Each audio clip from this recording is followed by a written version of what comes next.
in Beantown, a championship doubleheader coming to you this weekend from right here in Boston. Sean O'Malley gets the title shot he's been craving, while Aljamain Sterling continues to chase greatness in the bantamweight division.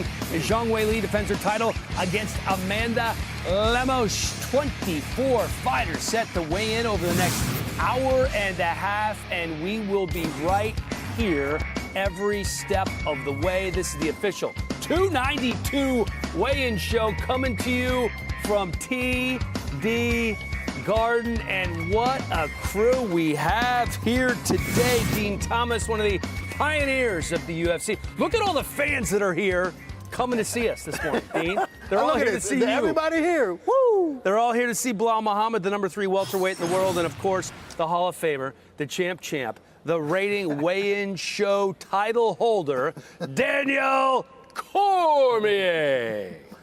I am a real How you feel, buddy? American. Doesn't matter what the belt is. He's proud of it. He's proud of that. He's proud of that. Well, you know who we're missing? We're missing R.J. Clifford. Yeah. We always like to have R.J., but we do have a replacement. Well, you got his Jimmy crop top? Stewart, ladies and gentlemen. Let's introduce everybody to Bring him Jimmy out. Stewart, our stage manager here today. That's Jimmy Good Time right there. Look at my boy, Jimmy Good Time. Good time. Let the good times roll, boys. So What's up? Here's the buddy? deal, Jimmy. Should be no surprise to anybody watching now that you love candy. Yeah, he And, does. since we are in Beantown, Yep. we're going to play a little jelly bean roulette. Okay. All right? But it's not just normal roulette. This is, you're going to get some crappy jelly beans, all right? We got a Great. couple little jelly beans here. Has no idea what he's doing. Look at that, my that's boy great. Jimmy. First time on television. This boy's nervous. So, Jimmy Good Times, here's what we have, all right? We have a good jelly bean and a bad jelly bean. The bad jelly bean pile could taste like a booger, stinky socks, dead Oh my fish, God. liver and onion, or an old bandage. Or the good jelly bean could taste like juicy pear or buttered popcorn. All right? Look at him, So look we're at going him. to give you these two. It's a great start to the day, guys. Yeah, all right? So pick one. If you spit I it know out, what Jimmy gonna there's pick. going to be a punishment. I know what Jimmy We have a gonna red pick. one and a white one. It could just taste like blood. You never know. Nice fruit. What does it taste like, buddy? Jimmy, what is it? What is it? Tastes like, buddy? Jesus Christ. You can't spit. What is it, Jimmy? You better- No. Some type of dirty laundry or something? Oh my God. Oh, he's lying. Okay, I'm about gonna vomit. That's how we get started. You Jimmy, can't what spit is it it? out. Oh, my God. You can't spit it out, Jimmy. Watch him. Watch him. Oh. All right. Oh, Jimmy's off. man, terrible. What was that? What did you I guys have no give him? idea. It's disgusting. Like stinky sauce. Oh my Bad God. ones are the worst You ones. guys want to take a look at why we're here? Yeah, please. UFC 292 fight card kicking off at 6:30 p.m. Eastern Time with Karine Silva and Marina Moroz, followed up by Andre Petroski, Gerald Mearshart in the feature prelim. Petroski looking to move to 5-0 in the UFC. The prelim starting at 8 p.m. Eastern on ESPN2 with a couple of tough finales. Brad Katona, Cody Gibson going at it. Kurt Holloway and Austin Hubbard at lightweight. And then in the featured prelim, our man Chris Weidman back from a 2-year layoff from that broken leg to take on the very game veteran in Brad Tavares. The main card is sick. Top 10 bantamweight Chito Vera and Pedro Munoz. Damon Blackshear in for Cody Garbrandt against Mario Bautista. Blackshear back for the second weekend in a row after that rare twister submission. Ian Gary with his toughest fight yet against Neil Magny. Co-main event, Zhang Weili defends her title against Amanda Lemos. And then the main event for the bantamweight title, Aljamain Sterling and Sean O'Malley. This is going to be a fun one. Oh my goodness. John Anik, the voice of the UFC, is set to join us now. And I can't see the shirt. You always have great T-shirts. That's What do we have right there? Institute of Human Performance right there. Yeah.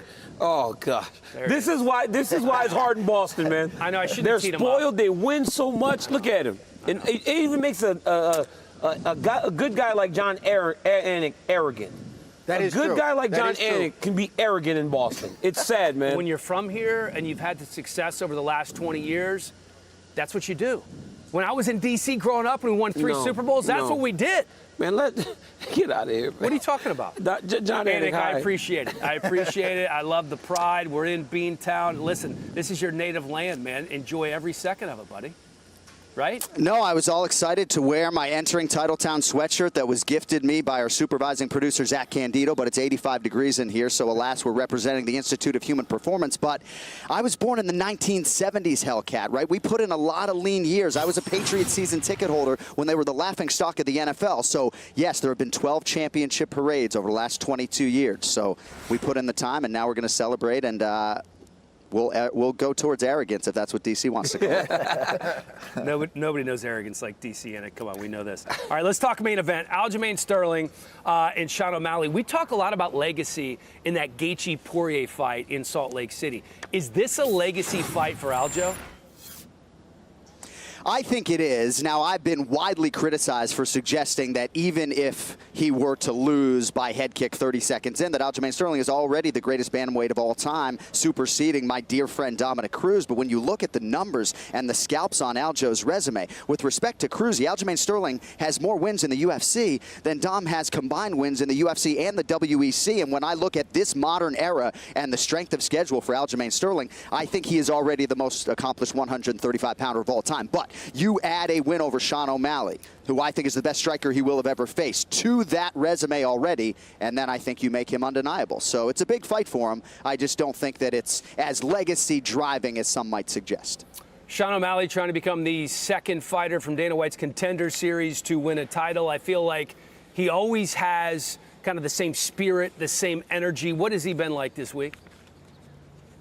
He's been great, and I think that lost in sort of... I think we lost John for just a moment there. He was caught mid-sentence talking about Sugar Show, Sean O'Malley. Let's talk about this fight for a minute. Obviously, it's the main event. It's the reason we're here. He said that he thinks that Sean O'Malley is the best striker that Aljamain Sterling has faced. Would you agree with that? I don't know if I agree with that. I don't think so. I don't agree with that. I think that Aljamain has faced a lot of great strikers. Piotr Jan. I mean, even Jimmy Rivera was a great striker, but the best striker that he probably faced was Corey Sandhagen. So I don't agree with the fact that he thinks that Sean O'Malley is the greatest striker. It's different, right? Like different types of striking. I think what Sean O'Malley does really well is create angles and fight you, and he spins his opponents. You know, very rarely does Sean O'Malley stay where he starts the combination. So it's punch, punch, pivot. By the time you're turning, that's why when he was fighting that Chris Moutinho kid, so many times it seemed as though O'Malley was hitting him from the side. Because as Moutinho was going straight on that line, O'Malley was hitting him, pivoting, hitting him with more, then pivoting and moving. So that's possibly why he sees that, because when you look at Sean O'Malley, you see a guy that knows how to set traps, a guy that fights and strikes at a different level. Like, it's just much more dynamic than some of the other guys that Aljo's seen before. But I agree with you also. Yeah, but do you really think he can set a trap against a guy like Aljo? Well, because I don't know if Aljo's going to play the game. Because when he starts to do that, when he starts to pivot and turn, Aljo's shooting. Whereas some of those other guys are trying to pursue him with their hands so they can't catch up because he's so good at striking in that way. Yeah, like you said, I think he's the best at setting those traps. He's the best at thinking inside of the cage, understanding, all right, I see him dipping his head here and here. And a guy like Aljo, who, when he goes for his takedowns, he's reaching a lot. He's putting his head down a lot. He's getting himself in bad positions because Aljo is more random with his striking. Sean is more calculated with his striking, and I think that's where Sean can find openings and catch Aljo with those shots that people think one shot will drop him. All right, Zhang Weili, Amanda Lemos. We always talk about the fact that when you look at these pound-for-pound rankings, Weili could be the #1 fighter in the UFC on the female roster right now. She's that good, she's that strong, she's that athletic. But when you talk about strength, Lemos could actually be stronger, right? I think so. I think Lemos is probably stronger. I think she probably hits harder. I don't know if she has the more versatile game, but in terms of like striking, if this comes down to a striking match in the pocket, I am favoring Lemos in that position. If they want to trade in the pocket, I don't think there's any female in that division that can trade with Lemos in the pocket. She hits that hard, she's that dynamic, and I wouldn't trade with her. Yeah, and she's so good at striking backwards, right? Her timing is so good. There's not a lot of women or even guys that are so good striking backwards, and the power, the explosiveness that she has. The only issue with her now is where's her grappling at? Because Zhang is coming hard. You know how good her grappling is the last couple fights. To do what she did to Esparza tells me that she's been working on it all day.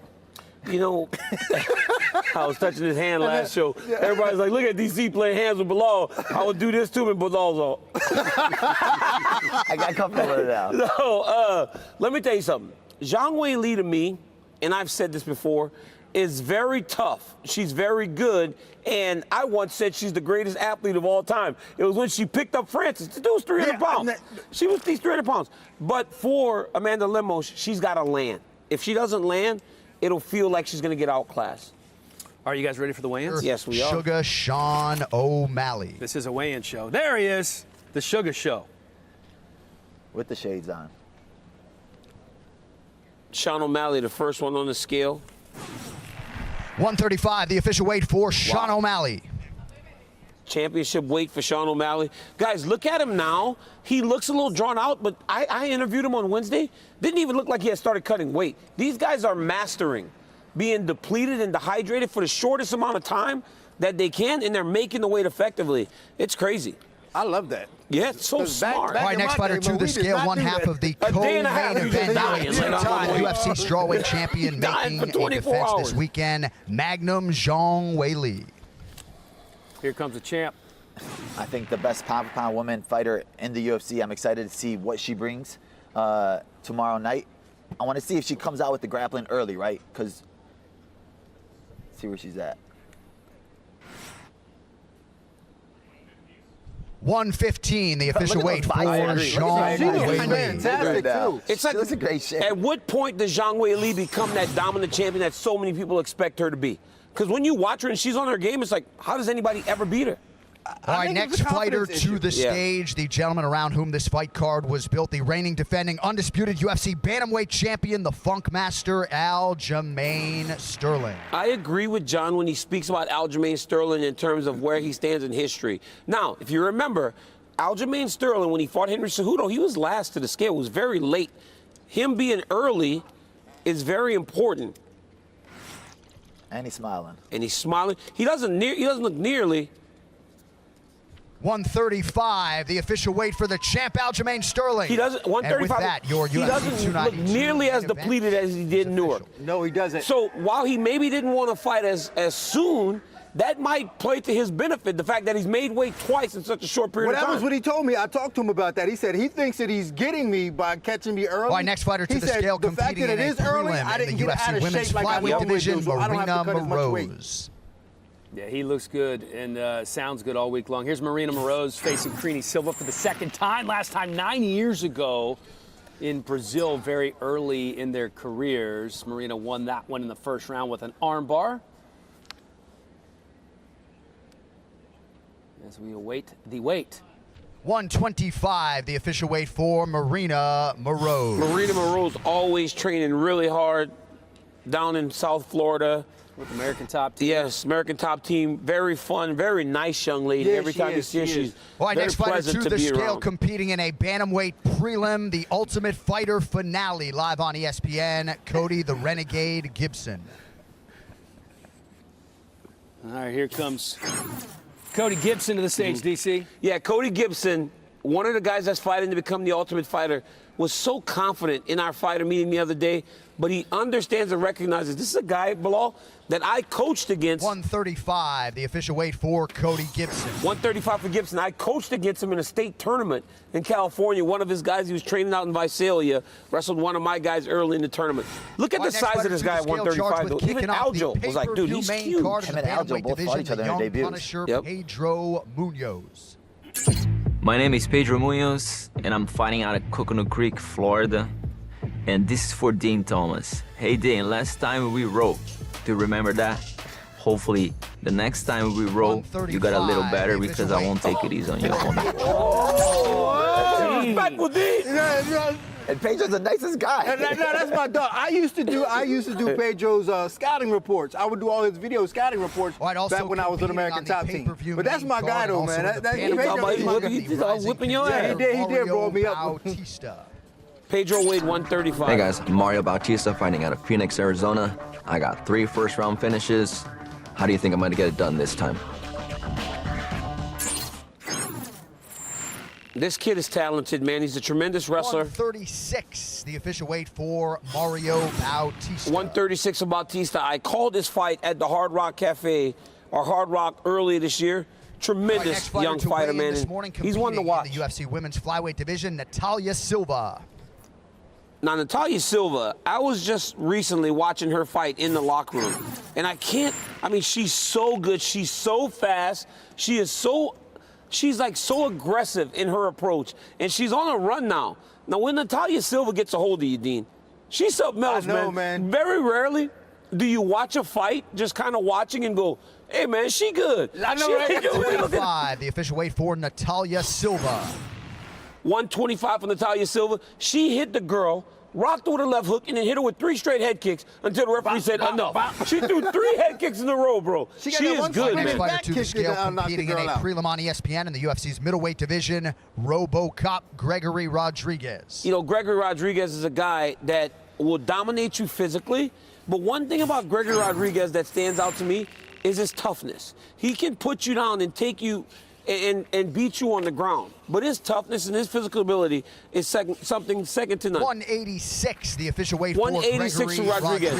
And if anybody remembers the cut on his head, this guy to finish that fight and win in the way that he did was amazing. I remember that. I would have quit, dog. I'd have been like, yo, somebody take me out of this octagon. Ain't no way I'm fighting. Right, next fighter to my the face scale, is the other open. half of the Bantamweight Ultimate Fighter Final, Brad. Hey, it's Brad Katona fighting out of SBG Ireland. Yo, DC, you were the coach of me the first time I did the Ultimate Fighter. What does the diva need to do to win tough again?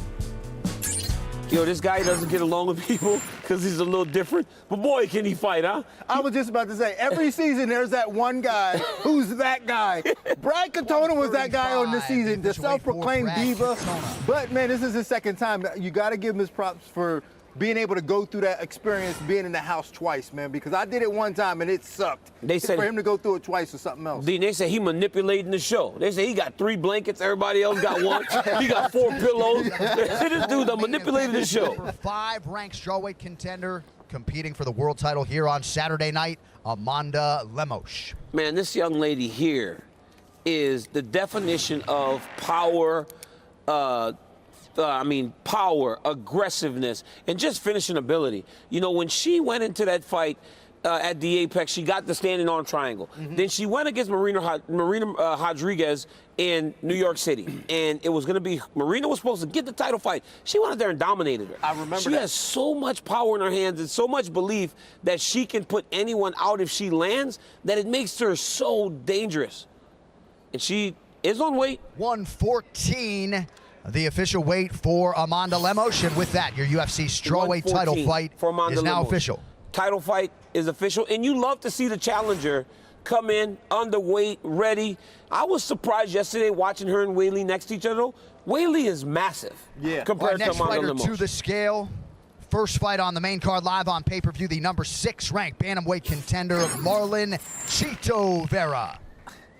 Chito, this is a huge spot for Chito right now, especially when you got one of the guys in the title fight calling you out next, saying, yo, me and Chito could be next for the title if Sean wins. 136, but the official weight for Marlon Vera. Performance, right? He has to go out there and he has to finish a guy that's hard to be finished. You got a tough test in front of you in Pedro Munoz. Have you ever met a guy that's cooler than Chito Vera? Like, everybody loves Chito. He walks around in his jeans shorts. He just kind of chills, man. Chito's the man. Even on the scale, he just looks chill. I know, look at him. Everybody loves Chito. We should make T-shirts. All right, next fighter to the scale, oncoming force in the UFC's middleweight division, Andre Petrosky. Unvetted, he has like 14 surfboards in his garage. All right, here's Andre Petrosky taking on fellow tough lump Gerald Mershart. 186 for Andre Petrosky. Philadelphia looking to move to 5-0 in the UFC. He's going to be a problem. Man, listen, I was in the gym with him a few weeks ago, and he got into a fight, a real fight with one of his sparring also partners. Competing in a middleweight prelim. Because he took his partner down, and his partner was like, hey, man, let me up. And he was like, nope. No way. And then they got up, and they got into a real fight. Here is Dennis Tululin, the 35-year-old Russian, taking on Gregory Rodriguez in the prelims in a fight that was originally scheduled for June. 185, the official weight for Dennis Tululin. 4th UFC fight for Tululin, so he's on weight. And this guy, All right, next fighter, knockout to the artist. 10 of his stage, last 11 competing come by in the knockout. Featured prelim live on ESPN in the middleweight division. 22-time UFC veteran Brad Tavares. One of the most exciting fighters, I think, in the division. He's in a huge spot right now. You're going against the guy that everybody wants to see win, right? Everybody wants to see the comeback story for Chris Weidman. But Brad got a lot of stuff to fight for, too, especially with everything going on in Hawaii right now. I know that he has that on his heart right now. 185, the official weight for Brad Tavares. And he has a lot to fight for. So that's huge for him right now. It's a big spot, big spotlight on a huge card. Huge spotlight. All right, next fighter to Just a hit the tough scale place this to be morning, with Weidman competing coming in a back after 2 previously years. ranked flyweight division, the number 13 ranked contender, Andrea KGB Lee. All right, KGB going into her 10th fight in the UFC. Been living in Shreveport for a long time, since growing up in Texas. 125, the official weight for Andrea Lee. Went down to the wire with a red-hot Macy Barber back in March. All right, next fighter to the scale, competing in a middleweight prelim, Gerald GM3 Mershart. My favorite training partner, my favorite teammate is Gerald Mershart. He's the smartest guy in MMA and probably in the UFC. Like, this guy is so good. He knows every little detail about everything. 185, the official weight for Gerald Mershart. He has the most submissions in middleweight history, and he's going against another guy that's a grappler, so I can't wait for this fight tomorrow. I think he's going to show Petrovsky. He's a hell of a sax player, too. You ever hear him play the sax? Yeah, that was gonna be my Yeah, he thing. can play the sax, man. He plays it. He's a beast with it. I'm pretty good at that too. You can't Playing play the the sax? sax. Bro, I can play saxophone. You Are you can't play serious? I'm very talented. Very, very talented saxophone player. You guys have no idea. yeah, that's how can y'all unbelievable. just judge? Yeah, that's how can y'all- unbelievable. How y'all just judge me? I'm saying, D, how you gonna just judge me like I can't play saxophone? All right, we'll make sure the next show we're going to bring one on. Bring one. I know. Jimmy, can we get a saxophone, please? I'm gonna You rock think we your can get one world. in today? Yeah, you By the just- time I'm done playing that saxophone, Jimmy gonna be out here with no shirt on. He gonna fall in love with me. He's I'll make Jimmy fall in love he's with me. so good at the BS. You don't I know, know, what right? his BS is. You know, that's the hardest part about DC. All right, you guys ready for a little UFC 292 rapid fire? Let's, Yeah. Wait, wow. At the beginning Yeah, of the show? we're going early. You remember how this works? Yes. Okay. All right, here we go. DC, we're going to start with you. Who gets the biggest ovation on Saturday night? Sean O'Malley. Easy. Sean O'Malley. Chris Weidman. Sean O'Malley. Okay. True or false? This is Aljo's last fight ever at bantamweight. False. He made the weight today so easily. I think he'll stay. I'm going to say false as well. I think he's going to got more fights that he wants to have down there. Nah, man, I'm going to say true, man. He's giving it up to his To home. Marab, I forgot about that. Marab. Yeah, Yeah. Marab. How can you Give forget Marab a about shot. that? That's a huge storyline. But if Marab loses, then he comes back down to get it back. That's true. No, I do agree with that. All right, more likely Sterling gets a knockdown on O'Malley or O'Malley gets a takedown.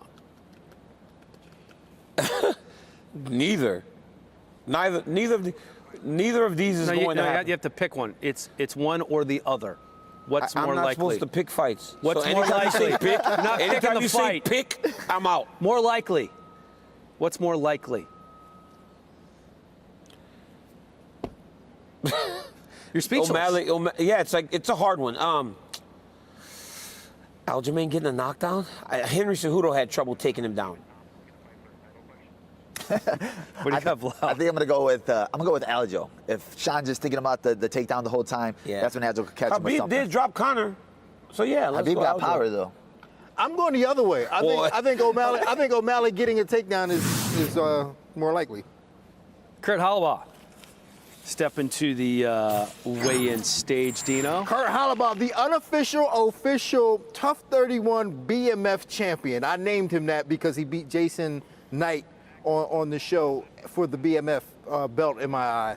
I mean, this guy has been in the UFC since 2013. He got lost his one fight, got dropped, came back in 2018, and a half, lost 3 times, went through the house. Now he's back to try to finally stake his claim as a UFC fighter. All right, good work on Halabaugh, Dino. Let's go back to that last question. You said you thought it was more likely that O'Malley gets the takedown as opposed to Aljo getting a knockdown. Yeah, because O'Malley, he's a great wrestler, but I think O'Malley would just embrace the fact of being on the ground. And he might fall on top of him. Yeah. That counts as a I think, takedown too, right? If like Aljo's trying to drag him to the ground and he ends up on top. And pulling guard and trying to sweep and stuff like that. Aljo's a scrambly grappler, man. I think that if he just ends up on the ground any way he can, he's going to be happy. All right, buy or sell, Sean O'Malley's style is better suited for 3 rounds as opposed to 5 rounds. I buy.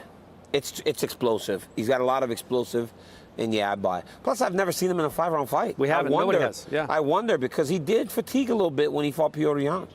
Yeah, I'm buying as well. He throws a lot of volume. He has a lot of power, and like you said, he never wanted a 5-round fight. He knows how hard it is to train for a 5-round fight, so that tells me he doesn't like it. Yeah, I think that's accurate. All right, over under 2 minutes before Sterling's first takedown defense. Takedown attempt. Takedown attempt. Yes, takedown Takedown attempt. Sorry. attempt. I'm about to say over. Takedown defense. Yes. Fast. My bad. I'm like Ron Burgundy here. How about to slap you? Yeah, you're right. Some crazy shit like that. Did you go? I went. All right, Bilal. What did you say? I said under. Man, Aljamain's shooting way before 2 minutes. I'm going to go with over. I think. You think Aljo's going to stand with him for more than 2 minutes before he shoots a takedown attempt? Because he's going to be expecting it. Sean had trained for this fight for a whole year. I think Aljo's going to come out there, throw something different out there, keep pushing him to the fence. Because Sean's going to be circling. Yes, so yes. You can't just come out there and shoot. When they say Bilal Muhammad's fighting and is it under 2 minutes before he shoots, have you ever not shot in the first 2 minutes? You always shoot in the first 2 minutes. I just beat Gilbert Burns and I didn't shoot one takedown. You shot the whole. Did you watch the fight? All he does is panic wrestle. The whole time Bilal reaching for ankle. Oh, but no, I'm going under 2. I think he's going to shoot. He's not going to make it that obvious, but he's going to shoot under 2 minutes. Yeah. You didn't shoot at all, huh? I did not shoot one takedown. That's my boy right there. This is who we have left to weigh in, including Chris Weidman, Ian Machado, Gary, Neil Magny. Anybody concerning on here, guys? Neil Magny took it on short notice. It's the only one I could really. The only one that should, yeah. And Blackshear, back-to-back fights. weight cuts. And Blackshear's a big guy. No, Weidman. Weidman. I would think Weidman be a little. Blackshear, because generally when you're done with a fight, you go and you just pig out and just enjoy yourself. I wonder how big he got. Especially off a twister. And you know what else? You know what else the problem with that is? Like, you eat a lot of bad stuff, and when your body's primed to make weight, it just flushes everything. When you put all that bad stuff in your body right after the fight, it's hard to get that weight back off for a little bit. So him doing that and then having to weigh in a week later, maybe all that bad stuff's going to start to stick a little bit. I wonder what that conversation was like when they were like, hey, you want to make weight again in the next week? Yeah, and plus, like, hey, man, how much money I'm getting paid? Yeah, that's what I was like. It's not like Damon Blackshear. It's not like, I don't know his fight purse, but I'm saying, like, he probably is making more money. And he's like, I'll do it. Yeah. Double up in 2 weeks? Yeah. You start making, like, you make a little cash, and then you make more cash the following week.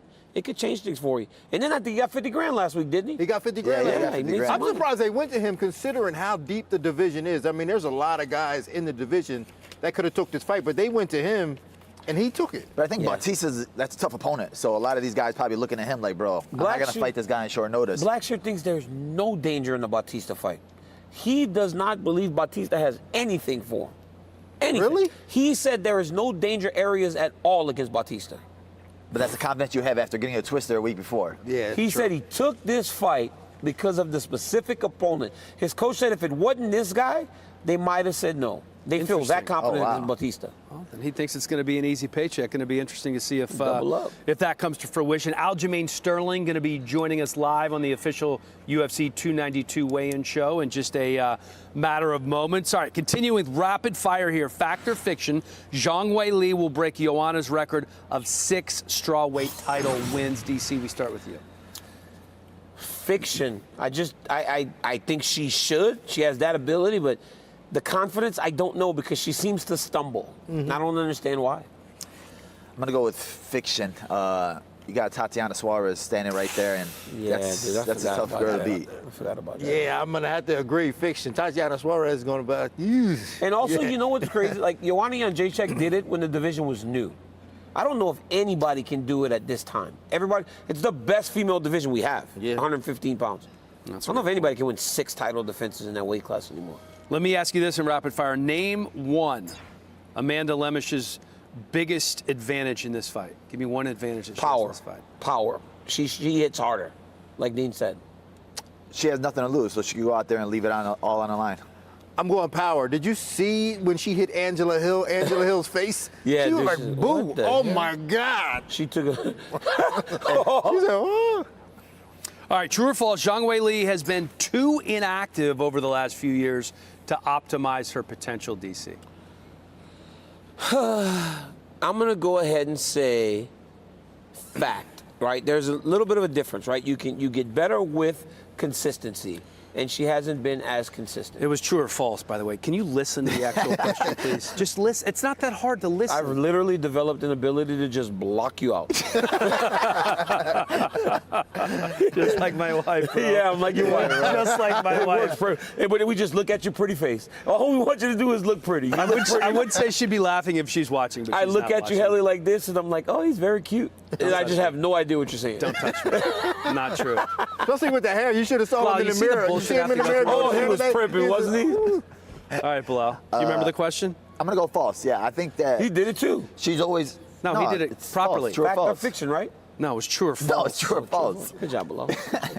Yeah, I think that she's always in the training room. I'm always seeing her at the PI, and every one of her fights, she's coming back with new stuff, new attributes, new weapons, and she's only getting better in my eyes. I'm gonna say false as well. I have never been in the PI, and she has not been there in working out. So you- have you ever seen that? No, Never. yeah, she's So always you there. guys are thinking that her training is enough. It's better than her being in competition. I mean, I would rather her be in competition, but I don't think one has anything to do with the other. I think that she's gonna be fine. So why does she ever lose? She shouldn't lose. She's so good. Why does she lose? I think when she got knocked out by Rose, Yeah, that was- took it out of her. I think it made her That was a gun lot. shy. And then Rose beat her again. I know, but that's questionable. again. Rose beat her again. All right, let's get to the next one here. More likely to fight for a UFC title. Aljamain Sterling. Conor during the rest of their career. Conor McGregor, Ian Gary. Conor McGregor. Because all you got to do is win one. Stuff him in a title fight. They'd be smart. Interesting. I think I'm gonna go with Conor McGregor. I think Like, we know the go with game. Conor? he just got to weigh in. He'll probably give it All a he shot. does, he weighs in one time and like, yo, I'm fighting for the belt. Everybody's like, yep.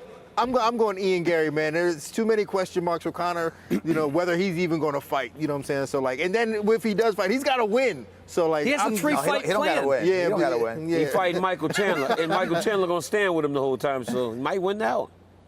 That's going to be a fun one. All right, we got one more. Let's go to this one.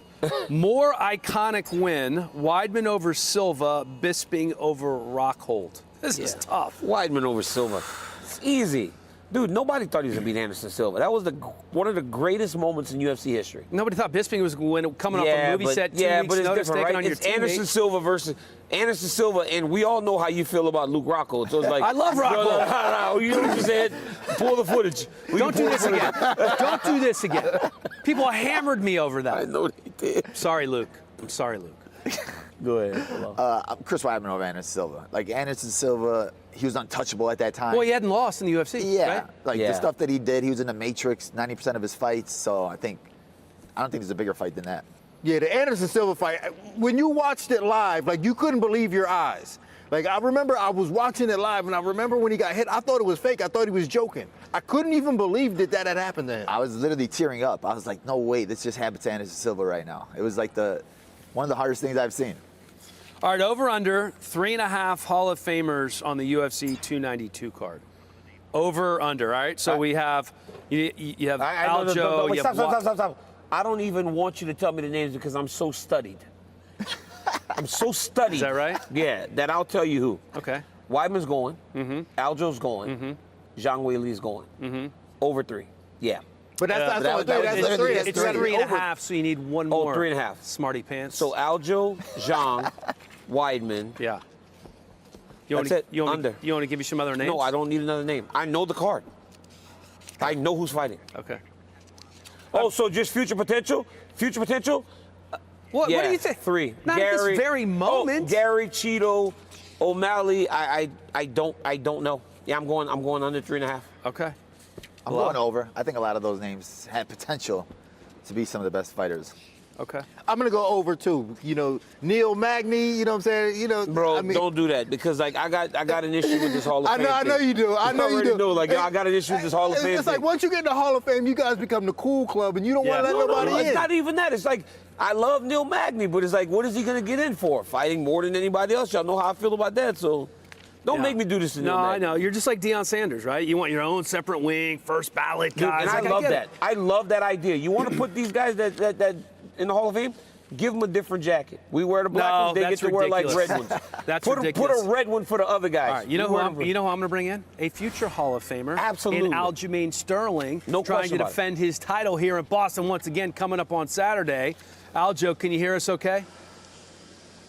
Yes, sir. I got my Yankee pins and stripes on, baby. Representing proudly in Boston. What's up? Ah, there we go. There we go.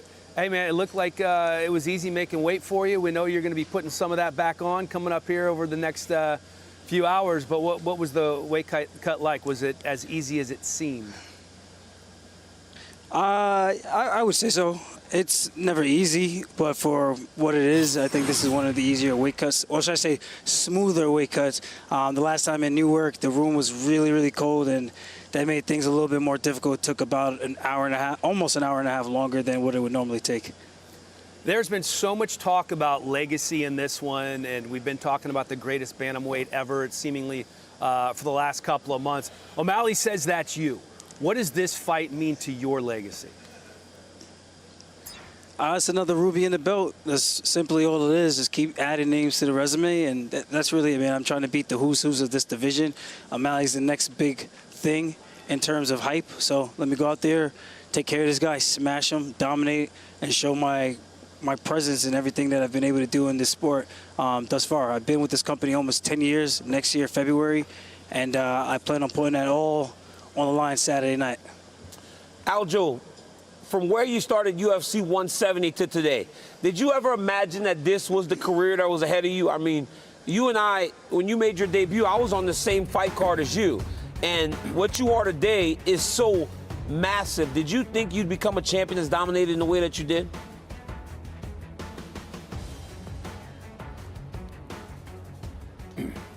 My boy Aljo we lost him a little bit.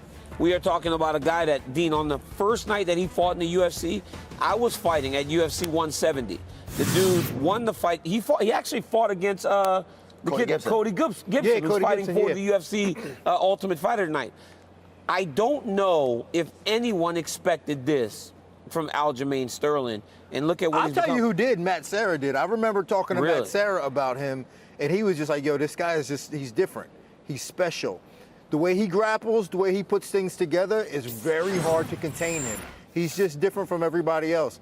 And when I watch it, because Aljo sends me some of his sparring videos, and when I watch it, I go, he's different. You know what? I got to tell you something, Dean. Let me give you your flowers a little bit. A little Dean Thomas appreciation. When you got champions sending you videos, and as Dean spoke about earlier about Pedro Munoz, you were the one that did his video breakdowns. Dean, you're very important to the sport, my brother. You really are, bro, because you're helping a lot of people. That's what I'm here to do. Yeah, Aljo's back. Aljo, did you get the question? I'm talking about, did you expect this to be the journey that you're on from all the way back, UFC 170 to today? I thought it would have happened a lot sooner, if I'm being 100% honest. I thought I would have been a champion by my 6th UFC fight, beat Brian Caraway, challenged for the belt next. And then I ended up losing that one, then losing the next one after that, both by split decisions. So it took a little bit longer, but I finally got here. And then after those losses, I kind of had a little doubt that I could be the guy that I envisioned myself to be. I was hoping that I was going to kind of mimic my career off of John Jones. Obviously, we went to school with each other my freshman year in college. So that's kind of where I even wanted to start fighting. And things just didn't pan out the way it did for him, the way it did for me. I had the longer route. But I'm here. I'm doing great things. I'm proud of my career and proud of my legacy thus far. And I just look forward to just adding more names to the resume.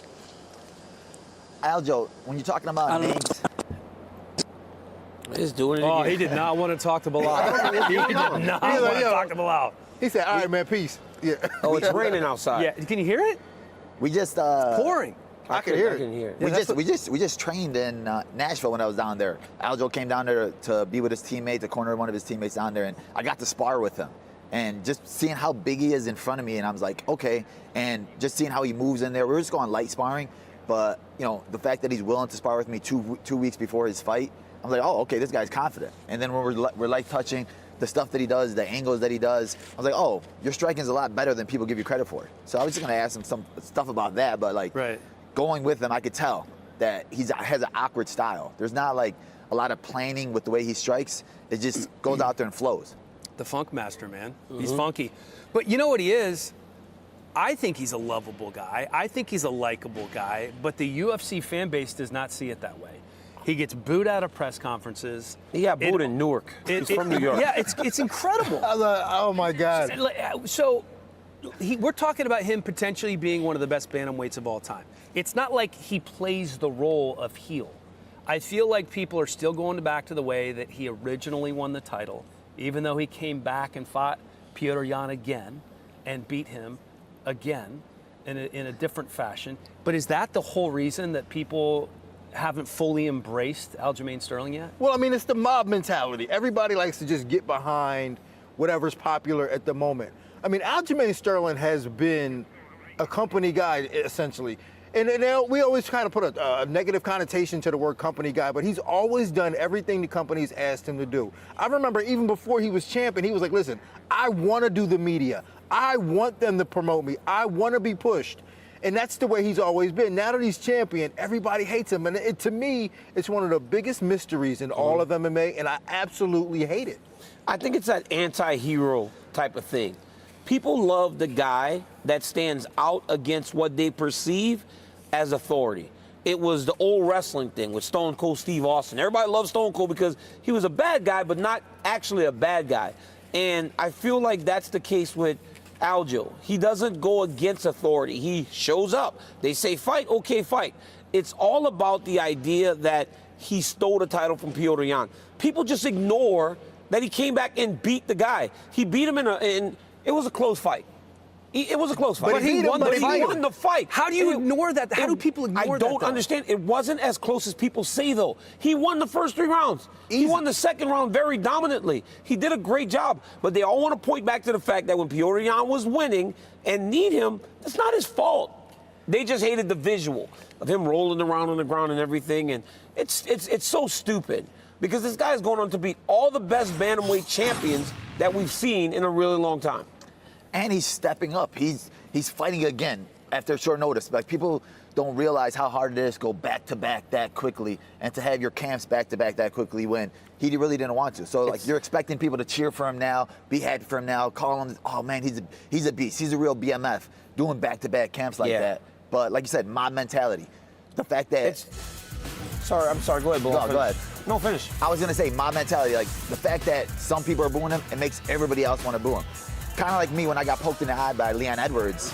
You know, people literally started hating me right after that, and I was like, bro, I didn't commit the foul. Like, I got poked in the eye, and then people started changing. And then the funniest thing ever was I was at a fight once, and some old lady saw me at the hotel, and she's like, can I get a picture? I was like, yeah. And she's like, oh, you're so nice. And I'm like, thank you, I appreciate it. And she's like, I don't know why I was booing you in the crowd. I was like, why were you booing me for? Because everybody else was. Yeah. It's like literally the dumbest thing. But when you look at what Aljamain Sterling has done, the guy has beaten all these people. But when you think about how he has dominated this weight class, everybody just wants to ignore it. Aljo did nothing but show up. And even the UFC, they have been at odds with him. But no guy outside of Adesanya fights more often, because when he beat TJ Dillashaw, he said, I need time. I'm not going to be back till July. We saw him fight Henry Cejudo in May. After he fought Henry Cejudo, he said, I'm not going to be back for a while. UFC goes, hey, we need you. Now, it's not always easy for him to get him to go back, but ultimately he always does it. And he shows up and he shows out every single time. Nobody's more consistent than this guy. Well, I want to go back to what you said, because there are some parallels between you and Aljo in terms of the lovability factor among the fan base, right? Yeah. does it bother you? Like, you're a great dude. You're a fun guy to hang out with. Like, you're a team player, unlike DC sometimes on the weigh-in show. But for whatever reason, the fan base hasn't taken you in a similar way they haven't taken to Aljo. How much does that grate on you? I mean, seeing him, like, I know where I could be, right? Because when I took the Gilbert Burns fight 3 weeks notice, I'm like, all right, this is going to be the one that turns me. Right. And then I'm going down there, I'm still getting booed, and I'm like, what else do I need to do? So then I just got to the point where I don't really care, because the people that know me and actually meet me in person, those are the people that I really care about. Those are the people that are like, oh man, you're a great person. I don't know why people are booing you. And I was like, it's all right, because at the end of the day, if I keep winning and I get the belt like Aljo, and I'm one of the greatest welterweights to ever do it at the end of the day, I'm still getting paid. Like, them talking bad about me or booing me is not going to take money out of my bank account. They booed me in Buffalo. I say, boo me. I'm getting money and championship belts. But I got to be honest, Helly, when he was fighting last time, I was pressing my cough button, and you're like, DC, what are you doing? I had pressed the button and I was boo. I followed the mob mentality. Helly was like, why are you touching your cough button? I was booing below. You couldn't help it, right? I couldn't help it. Everybody else was booing. I was like, boo. Bro, I was looking out the cage, I saw him, and I was like, nah, not my man. DC was like, boo. I'm booing below. Boo. I'm holding my cough button like this. That's the meanest thing. That's the meanest thing I've ever heard. Just so you guys know, when you're calling a fight and you're wearing the headset, there's a cough button so it doesn't go over the microphone. So, boo! All right.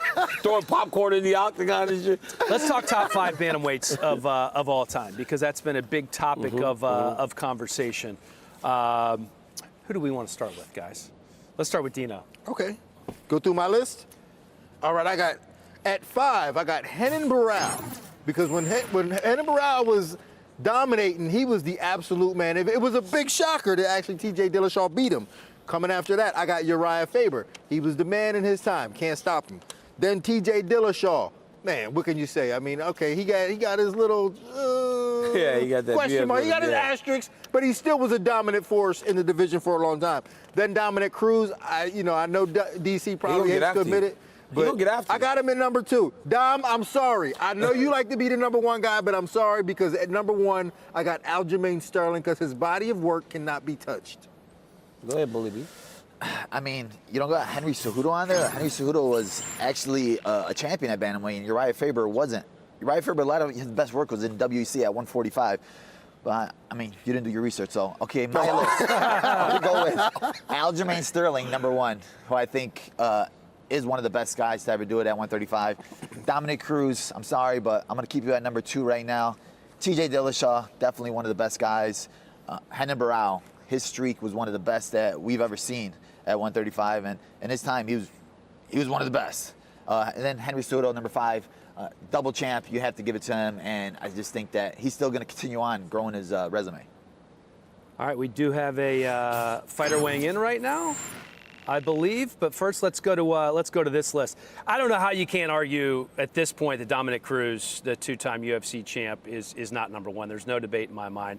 Aljo's number 2, 9 straight wins, most ever, 3 title defenses, most ever. Number 3 is TJ Dillashaw.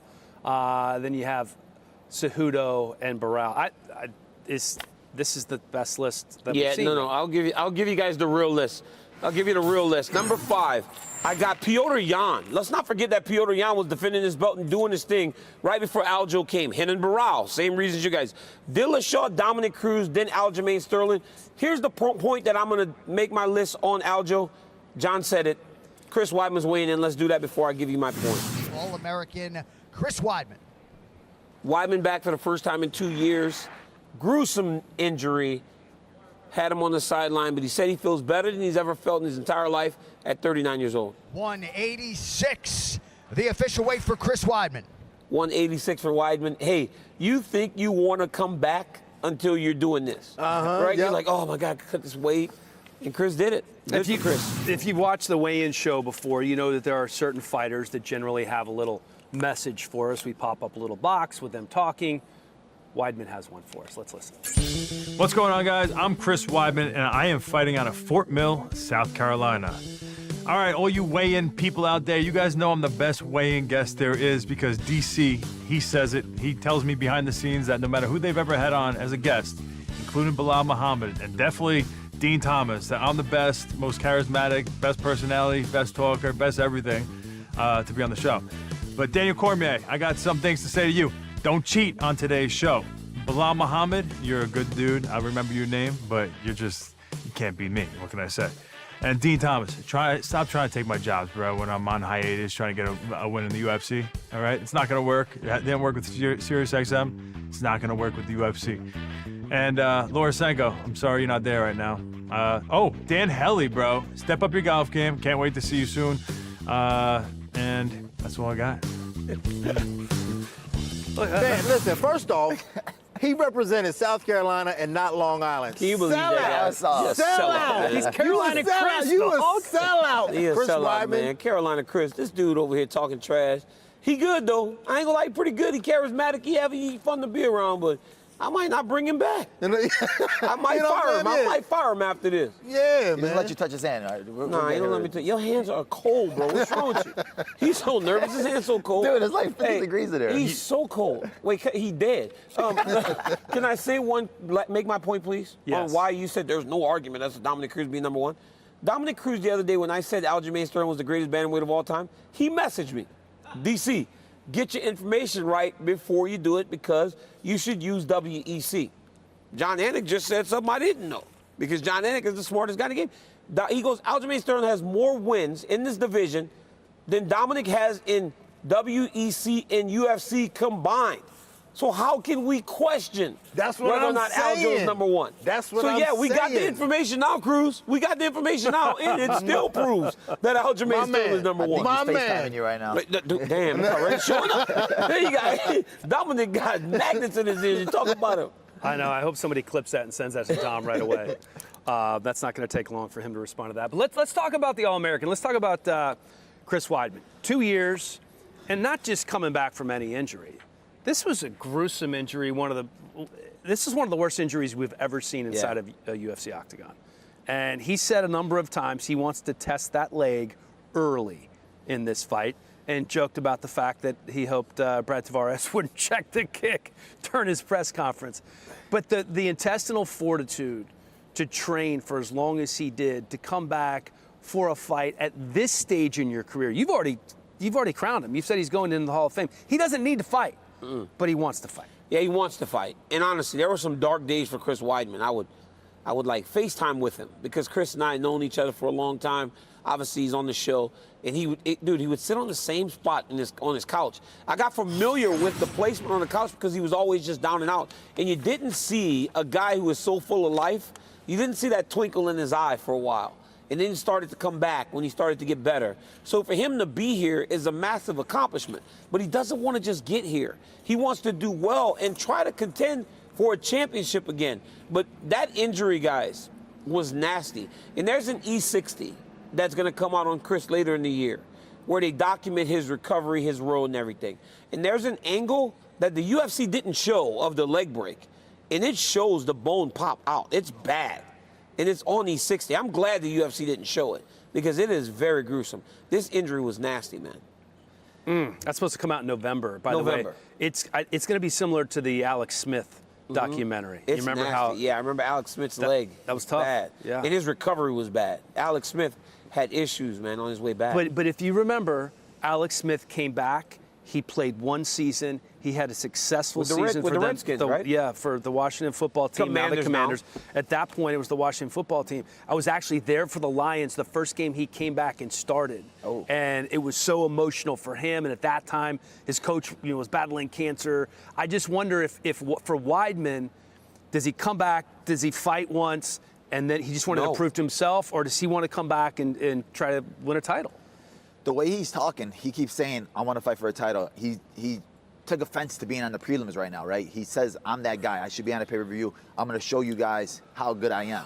And I think just the way his energy is, the way he's talking, the way he's more grateful just to be here now, telling Aljamain, like, you should be happy to be doing interviews. You don't know what I was just doing for 2 years. Because that time away, it makes you reminisce, right? It makes you be like, man, I wish I could go do that again. I've had injuries where I had to be out for 6 to 8 months, and I'm sitting at home, and I'm like, what do I do now? It's like, I miss the team, I miss the guys, I miss doing what I love. And I think maybe that time away helped Chris Weidman, because even before that Uriah Hall fight, he said that was the best he's ever felt. So now I'm hoping that he still has that same energy now, and he comes back a newer version of himself. I remember sitting there. I was cage side during that fight, and as soon as he kicked and stepped back, and I saw his leg, I couldn't look up again. And to this day, I've never looked back up at. So I will not be watching that documentary just because I don't want to see that. But not only was the injury gruesome, but think about the recovery and the surgeries that he's had after that. Some of them didn't take. He's had multiple surgeries after that, and different infections, and just, it was hard for him to come back, and him to be able to do this in 2 years is miraculous. So my hat goes off to him. I don't know how he's doing it, because I wouldn't do it. I hope he don't kick. I really don't. It's his back leg, too. I hope he just does lead leg kicks. He does not need to throw a hard leg kick. I understand the thought behind it. Show yourself that it's fine.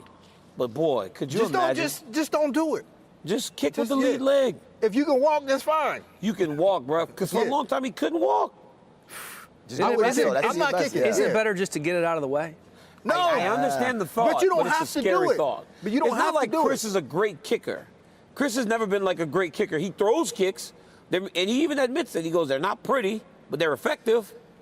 Let me ask this. He's grappled. He had a grappling match. Mentally, does that help that he's actually been in competition going into this one? I know it's different. Yeah, I think so. I think anytime you can get in front of an audience and you can set that date where I have to compete against somebody and get in front of an audience and make that walk, it's always beneficial. But I think the other thing, too, is like Anthony Smith told me. He said, man, Chris Weidman is the one guy that he just can't beat in the room.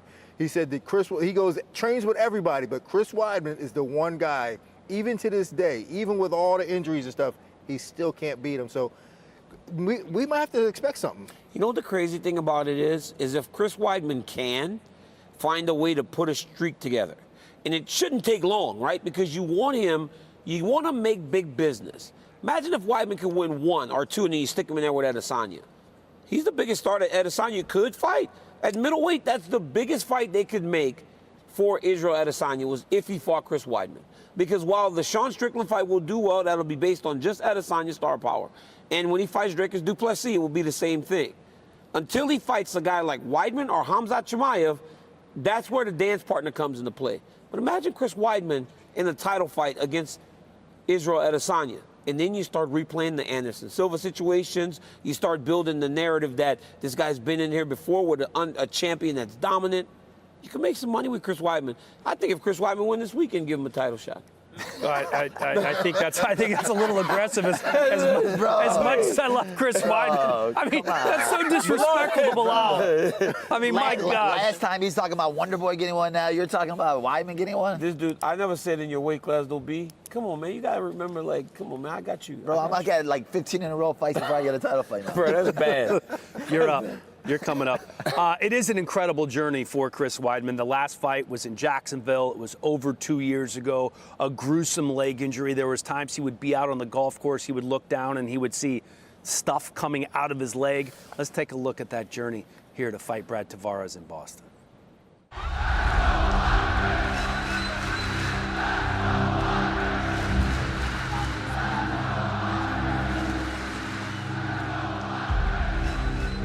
Well, Weidman says I need at least one more big win to start thinking about some bigger goals.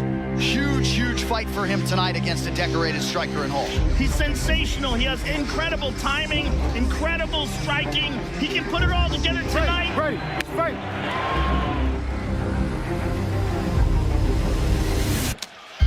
Oh, my God.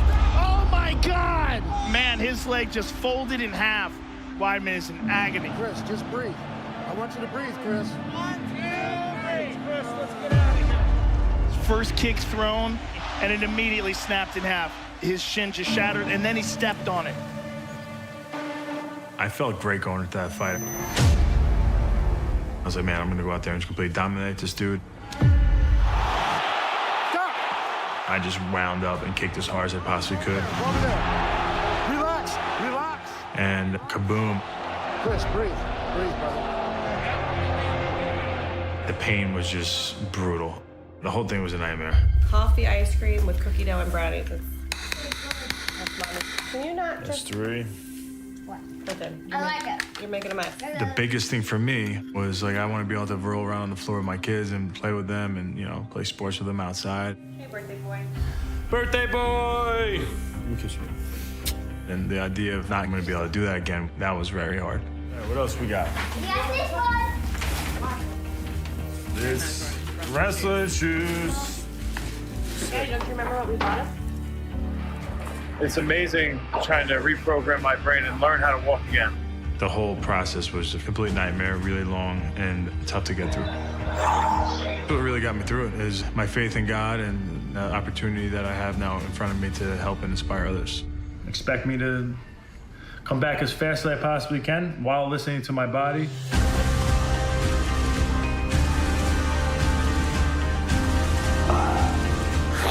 I'm a good example of no matter what injuries or setbacks that you have, that doesn't mean it's the end of whatever you want to accomplish.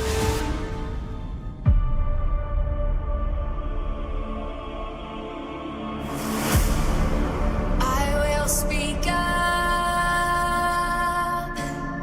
I'll stand my ground. I will not stand back. My story's not done yet. One missed step, and it's all gone. I'm about to come back and accomplish some big things in the UFC. Push harder, be louder, go further and darker, move faster, jump higher. I want to show that this time off wasn't just me recovering, it was me getting better and better. And I have the ability to become the best in the world and become a world champion again. 3, 2, 1, stop.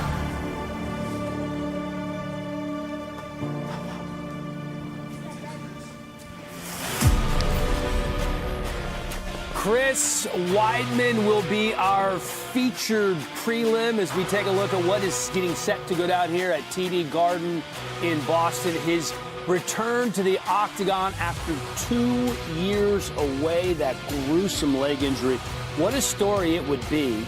And to DC's point, just absolutely amazing if he can string together a couple of wins in a row and get back into the into a title fight. Still a couple left to weigh in. Carini Silva, I believe Austin Hubbard hasn't weighed in yet as well. And here's a look at the main card as well. Still waiting on Neil Magny and Ian Machado Gary and Damon Blackshear to weigh in as well. So just 5 total left to weigh in here on the official UFC 292 weigh-in show, coming to you from Boston. Bilal Muhammad, Daniel Cormier, Dean Thomas, Dan Hellie here with you as we have Carini Silva weighing in, I believe, as we speak, stepping to the stage right now.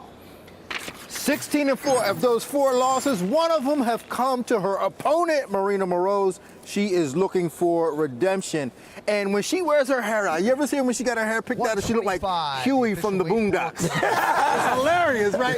But I've been excited about this young lady for quite some time because, I mean, she's got a game on her. Strong right hand. Her jiu-jitsu skills are fantastic, and whew, she's something else. You guys got your primes? Got my prime. prime. Dean, DC, did you get your Modelo?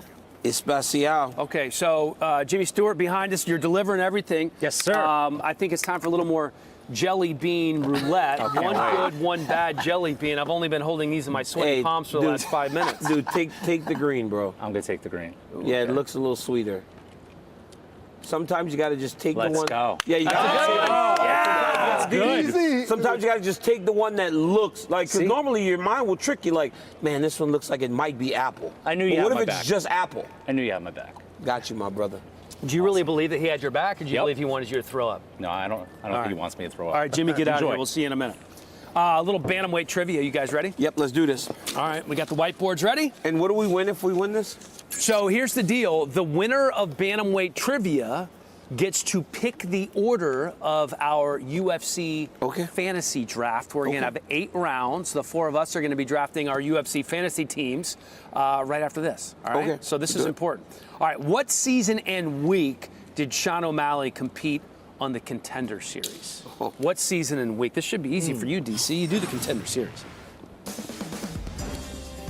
What season and week? Week's tough, season's easy. All right, let's turn them. Season 1, week 5, season 1, week 5. Why did you all say week 5? Just a guess, bro. It was just Somebody a guess. cheated. Somebody give you guys the wrong answer. It was season 1, week 2. Really? We all just guessed, bro. I'll be honest, I do the Contender Series. I didn't know it was week 2. We should at least get one, bro. We should get one. All right, we know Aljo has the most wins in the bantamweight division. Who did he pass with his win over Henry Cejudo? Who did he pass with his win over Henry Cejudo for most wins in the bantamweight division? Wow, that's tough. All right, 5 seconds. Okay. 4, 3, 2, 1. Let's flip them. Dillashaw. Barral. Let's We both go. said Barral. No, we just said Barral, man. All right, Dillashaw got it. All right, who has the most fights in UFC bantamweight history? The most fights in UFC bantamweight history. Wow. Wow, who are these? I mean, it's crazy, bro.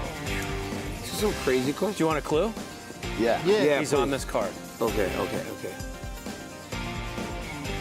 Oh, I know. DC's generally pretty good at this. No, yes, yes. You looked at Pedro Bilal. Munoz. Bilal looked at my deal, I didn't bro. look at yours. Bilal looked at my deal, bro. Please, somebody look at the camera. When you said it. Somebody look at the camera. Bantamweight trivia, who has the most finishes in UFC bantamweight history?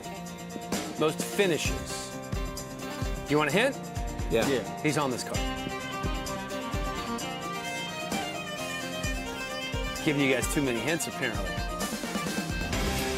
Wrong, right, wrong. Oh my goodness. I guess we're not giving you any Who hints, did you boys. put? Cheeto. Dude, what? You know Okay. who's on his card? Who was the first ever UFC bantamweight champion? First ever.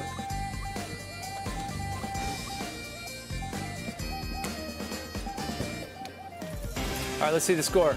This is great music. We're ready. Oh, wow, it's blowing your doors off. All right, flip him. Oh, Dino. Wow. Barral let me down, Barral. I'm not used to this from you. I know, man. This is crazy. Okay, Cruz vacated the belt. Who fought for the interim title that became the undisputed title at UFC 169?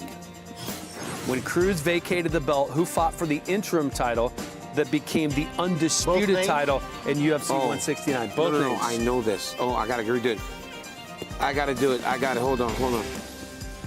DC just looked at my thing. The two guys who fought for the interim title, and then the guy who won I know eventually that one. became the undisputed champ. Last names is fine, but you need both of them. 3, 2, 1. I forgot that one. He just Barral. Give him one, man. Give him Barral one, every bro. Give him one. He got Barral, man. All right, there are two. I got it now. 2 times undisputed bantamweight. There are two-time undisputed bantamweight champs in UFC history. Who are they?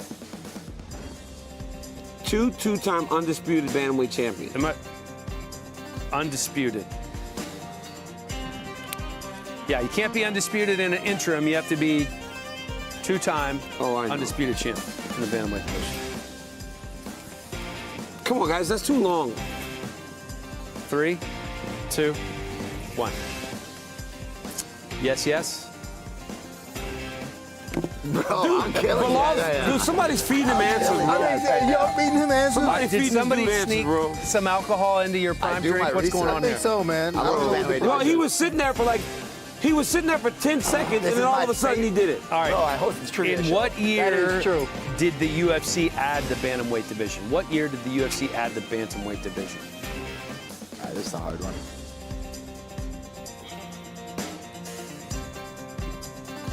5, 4, 3, 2, 1. 2011, no points awarded. I was gonna say 11. I thought it was 10 though. I needed that Where one, did Henry Cejudo win his bantamweight title? In what city did Henry Cejudo win his bantamweight title? Oh. I want to give hints. Oh, it was Brooklyn. No. It was Chicago, Bilal. Oh, it was Chicago? Your I had hometown, Chicago dog. first. I had it first. Damn it. Beat Marlon Rice there.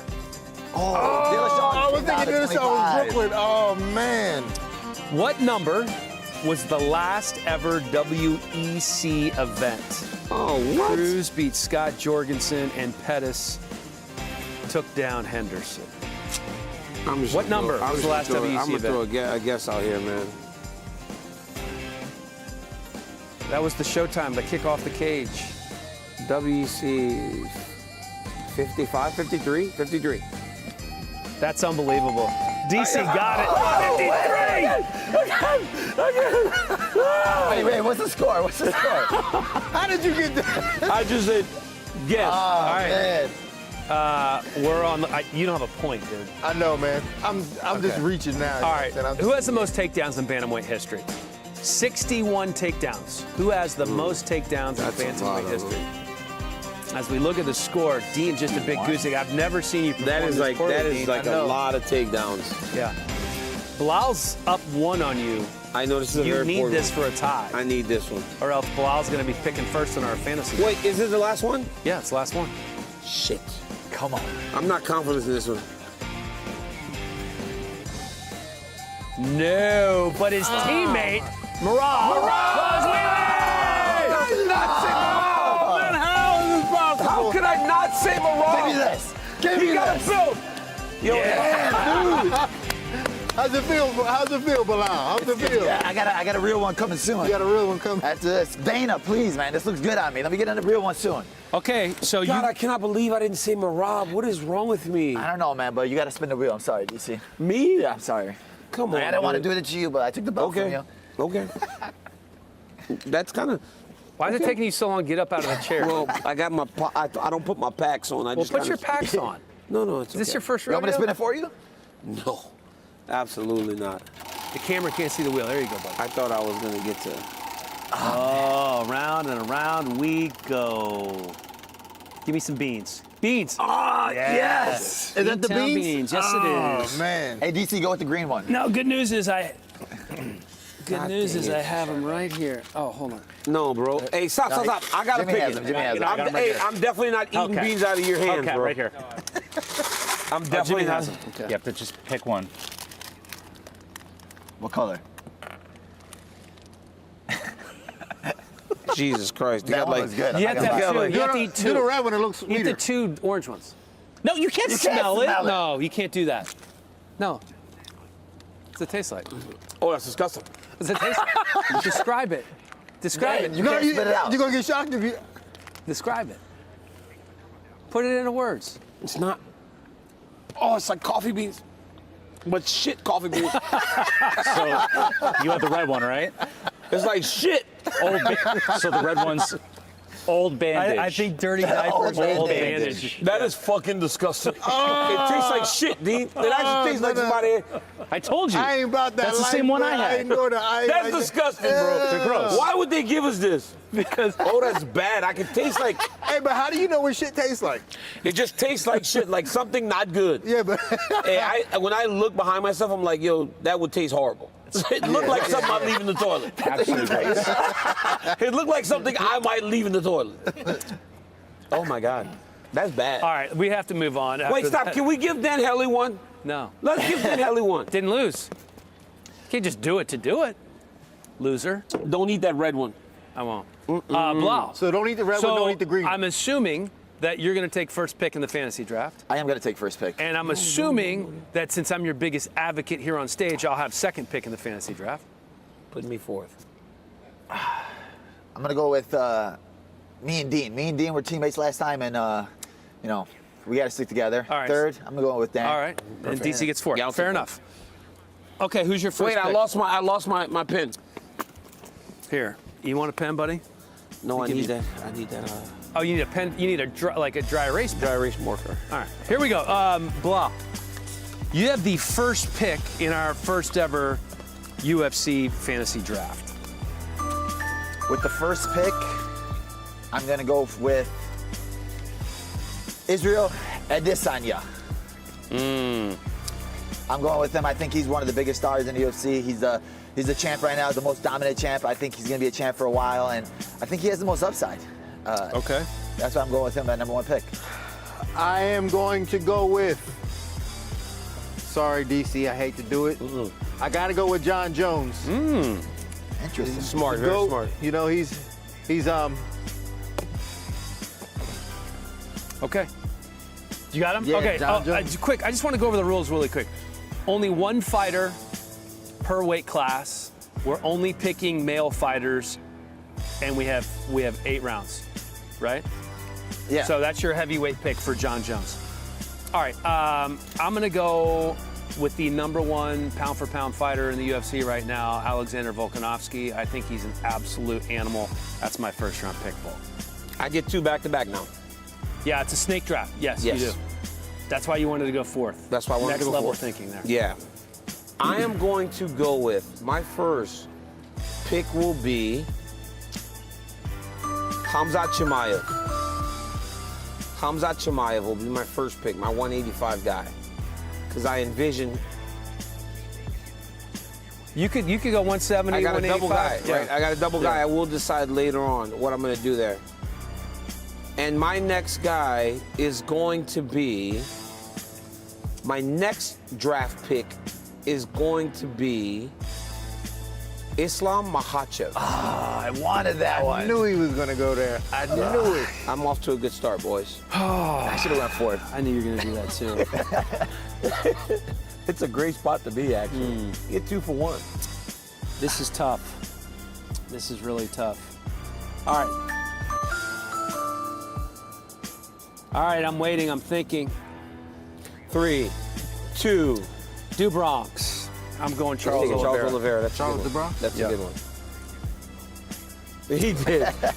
That was tough. When time's winding down, I was like 5 seconds. We do need a timer. DC took Go a ahead, long Dean. time. Go ahead. I'm going to go Dean. Leon Edwards. Oh, Dean's going Leon Edwards. Wow, Rocky. My weight class, okay. Sorry. That's what we're doing, huh? Leon Edwards. I know who I'm picking in the 7th round.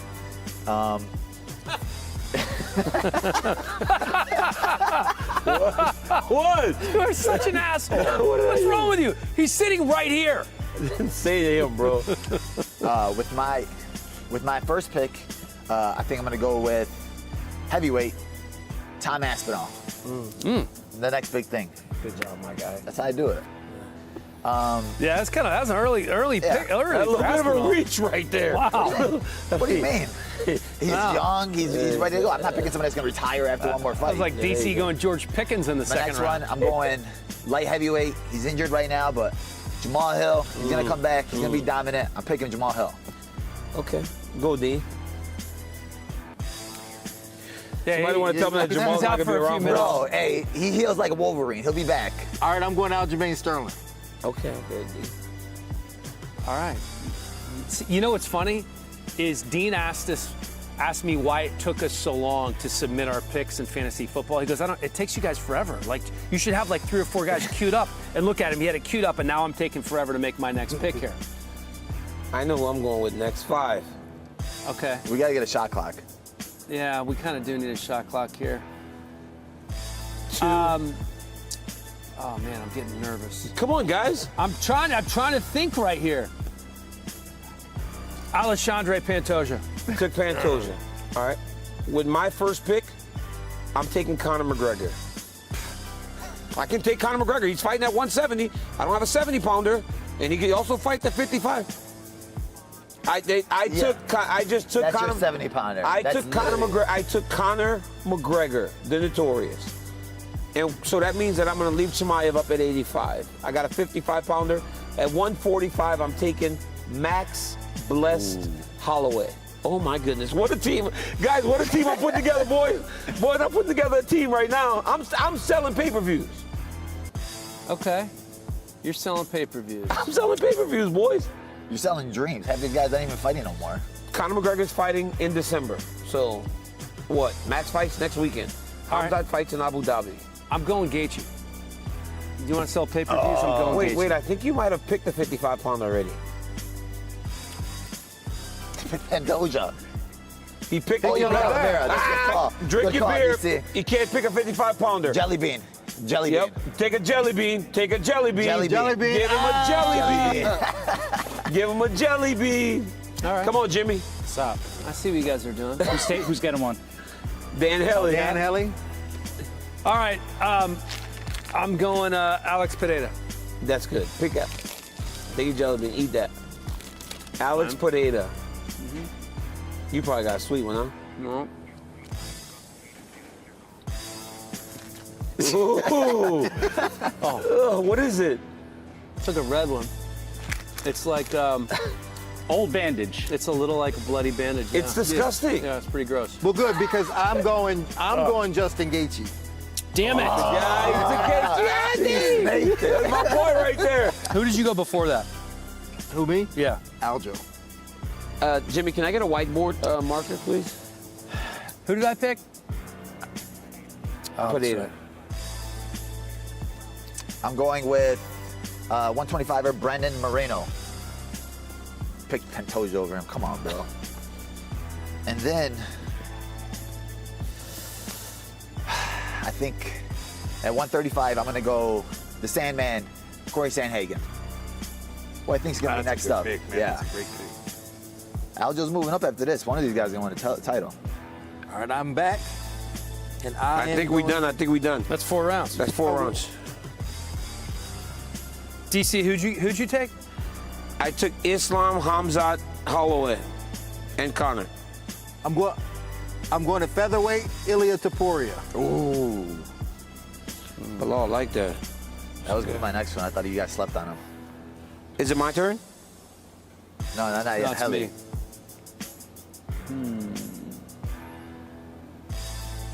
I am going heavyweight. Sergey Pavlovich. That's so crazy. Are y'all ready? 2 picks for me. All right, my 135 pick, I'm taking Sean O'Malley. Yeah, that's That was a big one right there. See, I got the best. And my next one at heavyweight, I am going to take, because I know that this guy actually can sell pay-per-views. You wanted Sergey, didn't you? No, I'm taking Derek Lewis. He's always fun. Derek Lewis always fun, brings in the eyes. This is so crazy how easy I'm beating you guys. You think so? Dude, my team is like superior to your guys'.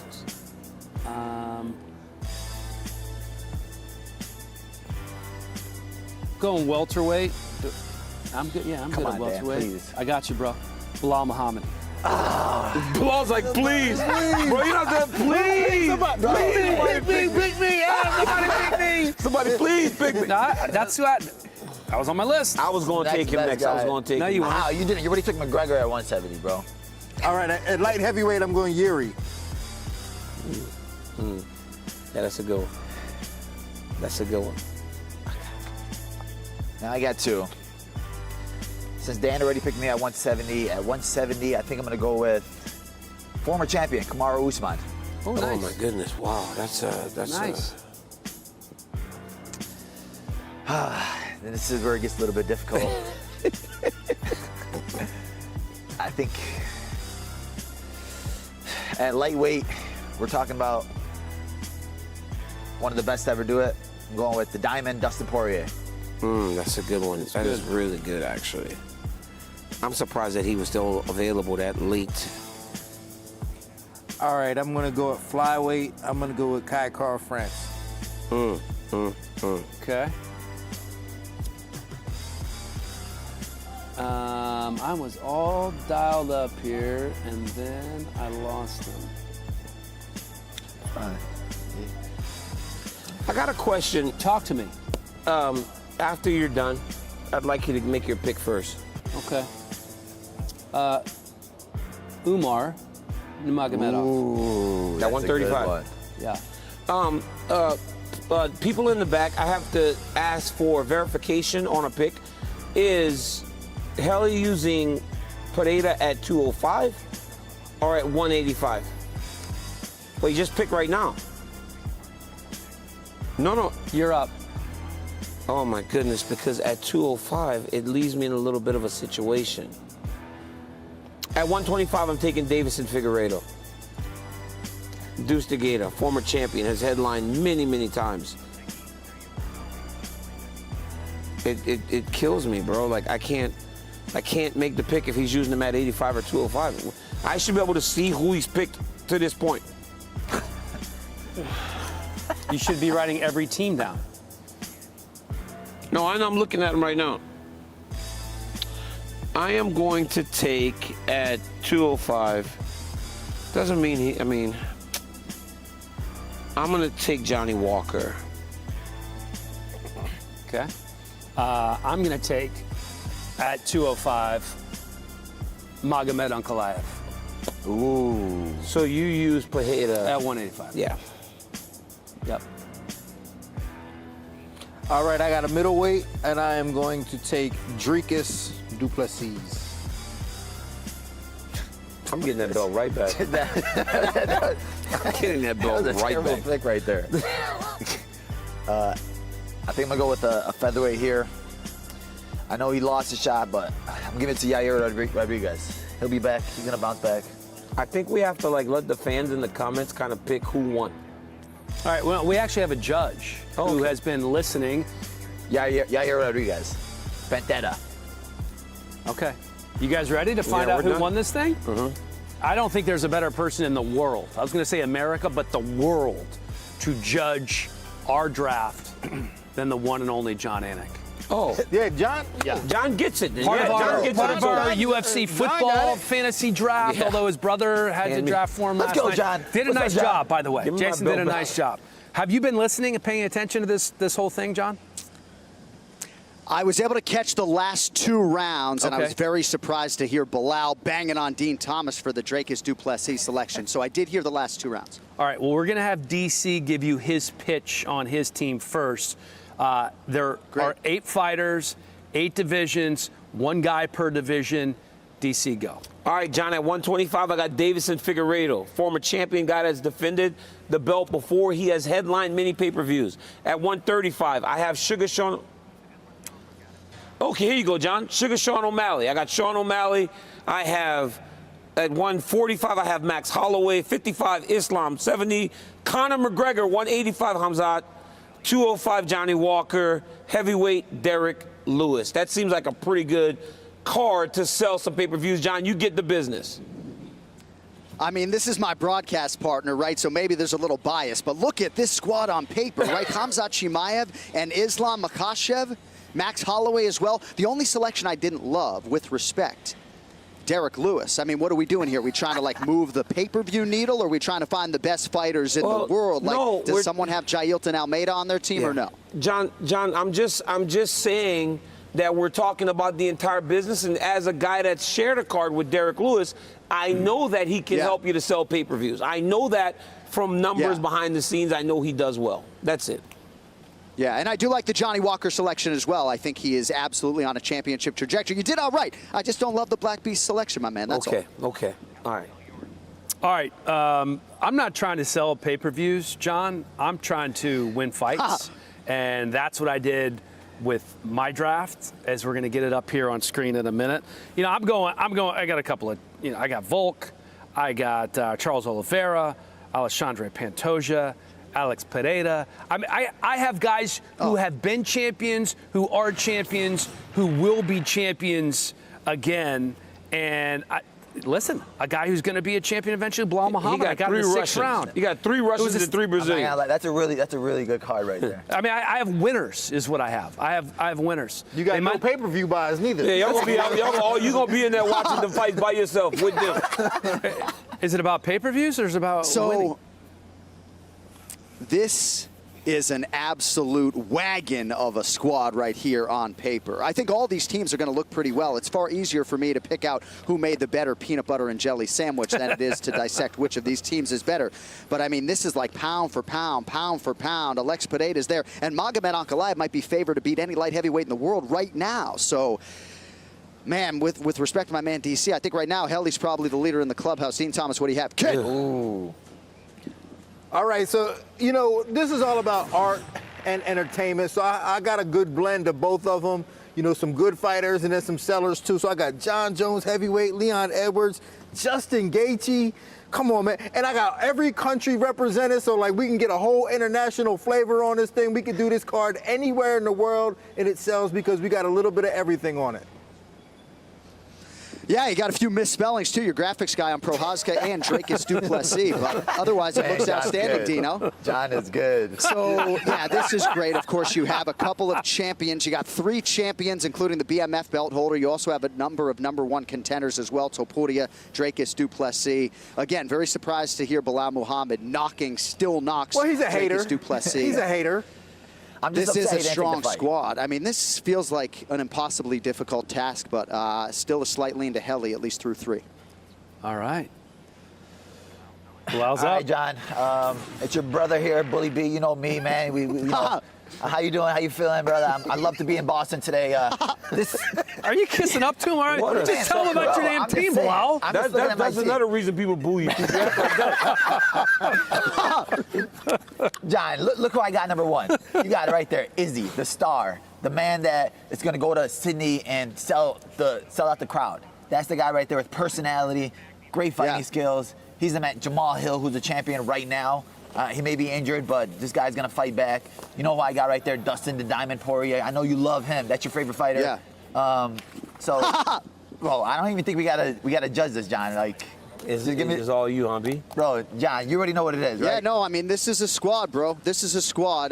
Bilal Muhammad's actually my favorite fighter, not Dustin Poirier. But Israel Adesanya and Tom Aspinall 1-2. You can't do much worse than that. I do believe in terms of the top of the draft, DC wins going Makhachev Chimaev 1-2. I think he maximized those first 2 picks better than the rest of you. But in terms of total roster construction, this is a pretty good squad here, but, you know, you're going Yair Rodriguez. That's your teammate. You know, I'm not sure how I feel about the bias there. It was 145. He just fought for the belt. He just fought for the belt. You're biased. And he has Mexico on his back. You know, I have to say, that's a huge market. 1 through 8. You know, the last time I was here, I gave the belt to the Hellcat, Dan Helly, but I do believe in terms of putting together the best 8. Don't do this, John. I think it's got to be Dan Helly, guys. Yeah. God, I love John Anik. Man. Where's the belt? Oh, my goodness. Bro, I just got it. I'm sorry, champ. I love you. That's so crazy. Thanks, Anik. Hey, you know, for somebody who doesn't know anything, according to DC, about the sport, it's amazing. Thank you, John Anik, for joining us, and thank you for selecting the rightful champion.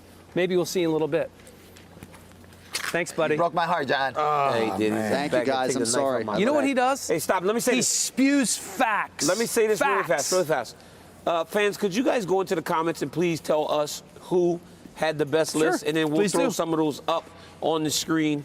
I can only imagine who of the list you guys would like to see more. So go in those comments. And fans, when you're doing that, just think about your fantasy football drafts. And when you're drafting players, are you drafting based on popularity, or are you drafting on trying to get the most fantasy points to win your fantasy football games? You're trying to win games. You're trying to win fights. All right, we're going to see. You know? We're going to see. Or if you're in Bilal's case, you're just trying to put your friends in there. Yeah, Bilal, you know what, Bilal? Just for drafting your friends. Bilal, you spin the wheel. Man, I didn't let you spin. Come on. Got to spin the wheel. Just picking your friends. I hope you get your bias. Get your bias. Get some dirty laundry beans. Here it goes. Yeah. Oh, call someone famous. Ooh. Call someone famous? Yeah. Who do you have on your phone? I got some famous people on my phone. Let's go. Call one. Let's see if Let's they think answer. about this. That's how it works. A big one. This is the weigh-in show, Bilal. Anybody that can. And by the way, you got Weidman waiting in the wings after he fights. He might be coming on next, so you need to do something big here. All right. Who you calling? I think I'm going to call my boy Anthony Pettis. All right, see what he's up to. See what he's doing.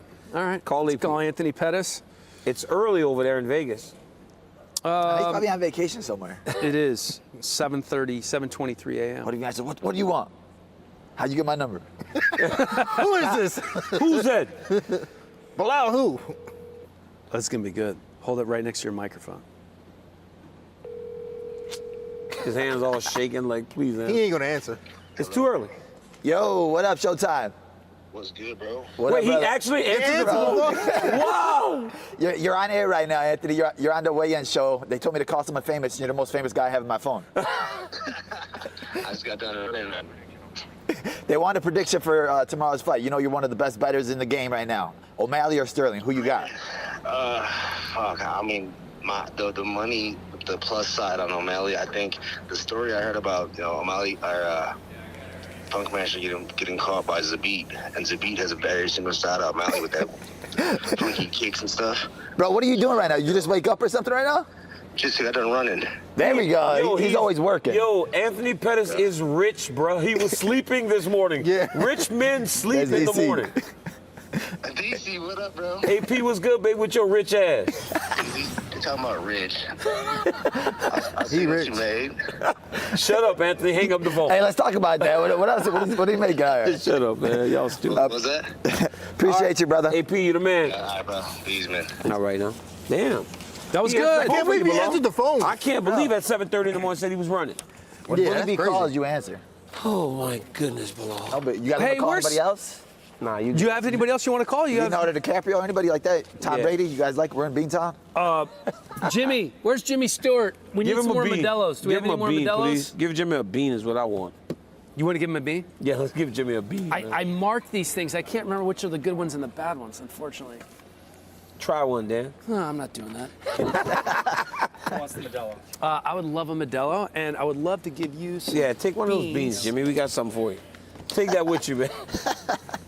Oh, jeez. Jim, take that with you, Jim. white beans. Say, don't. There's a Don't kind do of the a salad There's a Not good a bad- one and a bad one there? Yeah. Are you sure? yeah. He's scared now. Jimmy, let's go. Don't do the solid ones. I'm telling you. Oh. You got to toast some marshmallow, that's two. baby. That's Let's two, my go. boy, Jimmy. You know, you keep messing with me, I'm done with this, okay? Put it on DC. No, I'm Yeah, not taking the right here.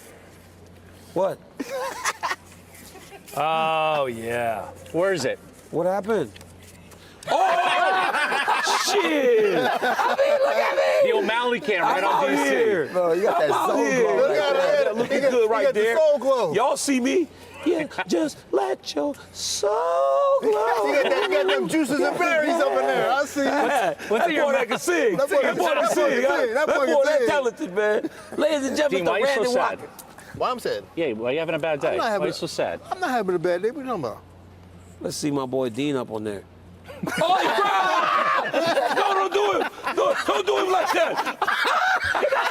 Dean, it's okay. It's okay, buddy. It's okay, I know. Oh, You're doing Dean. all right. That's bad. Dean, look at your face. It's okay, Dino. Wait, I wish y'all could see his face reality. That's bad. Don't do me. Don't do me like that.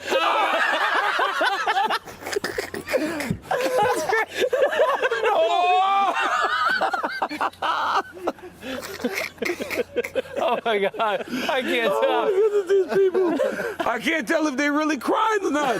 They got, y'all look bad. Makes your eyes look like. This is terrible. Oh my goodness. That's really good. Oh, That's a great who one. does though? Who does this? I don't know, but my eyes are like legit I watering ain't now. doing that. Nah, you ain't getting me again with the cry face. You guys want to play All again? right. With the cry face, give it the cry face. Look at him. That was pretty good. That was good. All right. I like that one right there. Guys, we have some really great prospects on this card. And prospects, I mean guys 28 and under, right? All right, we do have a couple of guys weighing in, but first let's get to who do we have here coming to the stage?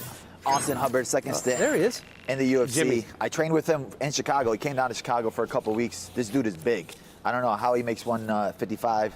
155, the official weight for Austin Hubbard. He's good, man. I'm excited for him.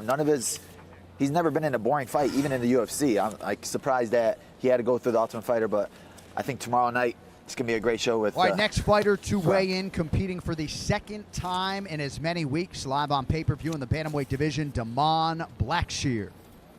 All right, here go my man, tying the record for the quickest turnaround with Lupi Godinez in 7 days. I'm still surprised that he took this fight as fast as he did. But last week got a twister. But he knew he was on this level to compete in the UFC because he had already faced a gang of UFC fighters prior to even getting here. He fought Pat Sabatini, Chris Moutinho, Tony Gravely. Brazilian Jiu-Jitsu black belt. 135.5, the official weight for the monster, Nice. Damon Blackshear. Look strong, too. Look like Aljo. You see Neil Magny stepping up to the scale right now. This is a guy that always will take on the challenge, isn't afraid of anything, feels like with the bad blood between him and Ian Gary is in for a really long night. This guy is across the record books at welterweight. No weight coming through for Magny yet. One of those guys that just will fight anybody, anytime. He weighed 170.5, not afraid to come in there and try to really upset the apple cart, right? Take the hype of the young man that is making his way up the rankings in Ian Gary. And that's what I don't like, man. I don't like how everybody keep calling out my man Neil Magny. About what? Everybody, like, after everybody win, they always go, yeah, I want to fight Neil Magny. They think Neil Magny. easy. They think easy, but how easy if you win all the time? That's like what I'm you did? saying. Like, the same thing, like, Phil Rowe was like, yeah, I want to fight Neil Magny. And he went out and beat him. Yep, like, Neil Magny. He spoiled a party. Neil Magny got more wins than anyone in welterweight history. This guy is good, man. He makes the fight ugly. Yeah. If he can do that with Ian Gary can't get beat. Yeah, no doubt. I don't know what we're doing here. It was interesting to see Ian Gary. There he as is. he walks the stage right now, talking all that trash to Neil Magny, who's just this nice guy. Not many people talk trash to Neil Magny. Well, Ian Gary, I mean, he does not lack confidence. I mean, he's kind of the predecessor to that Irish MMA crowd to Conor McGregor. I think he models a lot of what he does after Conor. Yeah, I saw him in the Apex a few weeks ago. He was like giving some lessons to Aljamain Sterling. Yeah. So yeah, like he was in Aljo. Yeah, he was. Yeah, he's. I mean, but he definitely doesn't lack confidence, man. And there was a time where we thought he was gonna be big, and then he had some fights that weren't so great. But then his last two, Yeah, the way he Song fought against- Kenan and Daniel Rodriguez. Boy. Ooh, man. That head kick. He said he got another one in store this weekend, too. Yeah, He's had some nice finishes. He's one of the young superstars or potential superstars on this card, right? I think you can already call Sean O'Malley a superstar at 28 years old. And none of y'all picked him. Ian Machado Gary is on his way at 25 years old. So that made us say, let's come up with our top 5 prospects, 28 and under, on the UFC roster. That's a good one. Dean? All I'm right. gonna start with you this time. I'm gonna start off with a Song Yadong. Young man, I think he's got a lot of potential, good power in his hands, could fight, and he's just needs a little bit more time. Then I got Ilia Topuria. He could very well be the next featherweight champion. He's got a tough task ahead of him if he gets the opportunity. I got Macy Barber, who has shown glimpses of brilliance. Also along with that is Aaron Blanchfield, who has also shown glimpses of brilliance.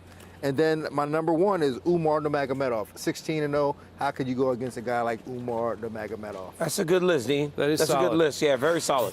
All right, for me, I got at number 5. I got a tie between Bo Nickel and Aaron Blanchfield. 27-year-old Bo Nickel, 24-year-old Aaron Blanchfield. Number 4, Ian Machado Gary, a guy that does have the ability and the star quality to potentially become a massive superstar. At number 3, Umar Nurmagomedov. Undefeated, like Dean said, and looks like he could be a problem for anyone in the bantamweight division. At number 2, I got Sean O'Malley. You see the following that this man has, not only in terms of people watch him in the fight, but just watch everything he does outside of the octagon. People tap into him. He also has great fighting ability. At number 1, Ilia Topuria. Because, guys, if you are Ilia Topuria and you might fight for the belt next, you have a country behind you in Spain. They love him. I mean, at the fight last time, we had Sergio Ramos there. Dude was there just to watch Sergio Ramos, the great defender, played for PSG and all those other soccer teams, was there from Spain to watch Ilia Topuria. People support him and they love him. And the guy has He had an entourage, didn't he? He had an entourage, didn't squad. he? And he has ability, man. Hey, I took a picture with Sergio Ramos. Yeah. I don't take pictures with people, man. And I was like, yo, that's Sergio Ramos. I like your list as well, DC. It's a great list. All right, here's a look at mine. Ian Machado Gary, the future, just 25 years old. He's gotten better his last 3 fights, I feel like. Patterns a lot of what he does after Conor McGregor. Aaron Blanchfield, cold-blooded, 5-0 in the UFC, 3 straight finishes. Huge fight coming up against Santos. Sean O'Malley, he's been destined for stardom since the Contender Series, since Snoop Dogg kind of took him under his wing. huge on social media. Ilia Topuria, 6-0, 4 finishes. Josh Emmett, Bryce Mitchell, his last 2 wins, 2 very tough guys. And then Shavkat is in my number 1 spot, 28 years old, so he barely slides in on this list, 5-0 with 5 finishes in the UFC. You know, they said RJ was off today. You know, RJ tries to act like he's too smart for. Yeah. Dan Hellie still slip into his spot, didn't he? I know. Like, sure he's so did. smart and everything. Like, boy, Dan Hellie is even annoying. talking with the little. Hey, he's talking like, since RJ not here to just big dog him with the Yeah. knowledge, you are very stuck up, is what you are. Let's talk about a real list. He's trying, You buddy. getting bougie, Hellie. He bougie, man. With my list, Erin Blanchfield, she's a beast. She's coming up. But this next guy, a lot of you guys slept on, Muhammad Makayev. This dude is a monster. I think this guy has championship material written all over him. Ilia Topuria, we've all had him on our list. What? What do you? I'm sorry I misspoke. I'm sorry I misspoke. Number 2. He took RJ place. Bro. He took RJ place. Sorry, we misspoke. Brendan Allen. Bro. I mean, sorry, he is bro. 1 fight away from fighting for the belt. No, he isn't. Yeah, We he's the misspoke. closest Brendan guy. Allen is? Yeah, he is. tripping. He's on a 5-fight winning streak right now at Still, 185. Bro. Yeah, bro, he's not next to fight for a championship. Bro, why are you hating on They that have guy? Drake as Duplessis and Sean Strickland. Okay. You can't just say Sean he's next for a Strickland's- title I fight. said Sean Strickland's fighting for the belt. And then Drake is Duplessis. No, he's not fighting for it next. How do you know? He was supposed to fight for the belt right now. Bro, yeah, but he passed up. You slept on it, and now the train keeps rolling, now right? Brendan Allen's going to jump. Brendan Allen's going to fight Duplessis, the winner of that fights for the belt next. This dude right here. Trust me. Hey, trust me. The ghost of RJ done went into his body. He belongs off. When he's a champion, by this time next year, you're going to be like, man, Bully was right. Bully was right. Bully, they brought you back 2 shows in a row. You done lost your damn mind. Them old black This is people. last show. Yeah, them old black people say to you, you done lost your damn mind. You don't lost your damn mind, boy. Put that crying face on it. Put that crying face on his ass real quick. You don't lost your damn mind. Put that crying face on Bilal, man, because that dude tripping, man. He took RJ. right, I want it on Bilal, man. Put the crying face on Bilal, man. That list was terrible, man. Look at it. Yeah, but hit him with the crying face, man. Yeah, man. Hit him with that. I'm telling you, I got a good list, man. I got a good list. I love you, Brendan. It's okay, Bully. It's okay. Oh, baby. Poor sweet child. Look at you. I'm so sorry with your sweetheart, little sweetheart. Bless his heart. Look at him. He's so sad. All right, let's bring in the future. Ian Machado, Gary. I think he was on most of our lists. Obviously, a change in opponents from Jeff Neal to Neil Magny. How much did that? Did you have to adjust your preparation at all, Ian, when you heard about the change of opponents? Yeah, obviously. Firstly, how are we, guys? Hope you're all well. Great, man. Good to see you. But yes, pleasure. Absolutely. I was getting ready for a 5'10" stocky southpaw who is a power puncher.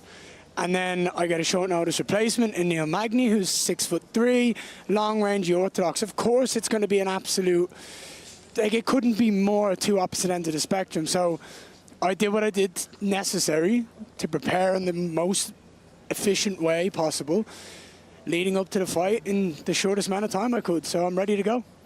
I know you have a very detailed plan for your future.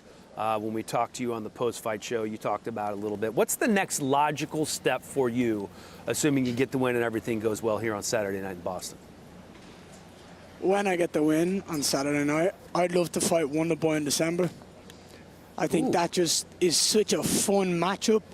The strike and display that the fans would be the real winners because they'd get to watch. I want over 5 rounds as well.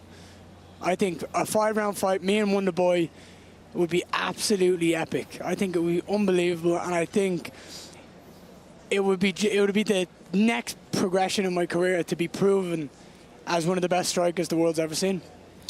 Ian Machado, Gary, how you doing, my friend? This is your golf god, Daniel Cormier.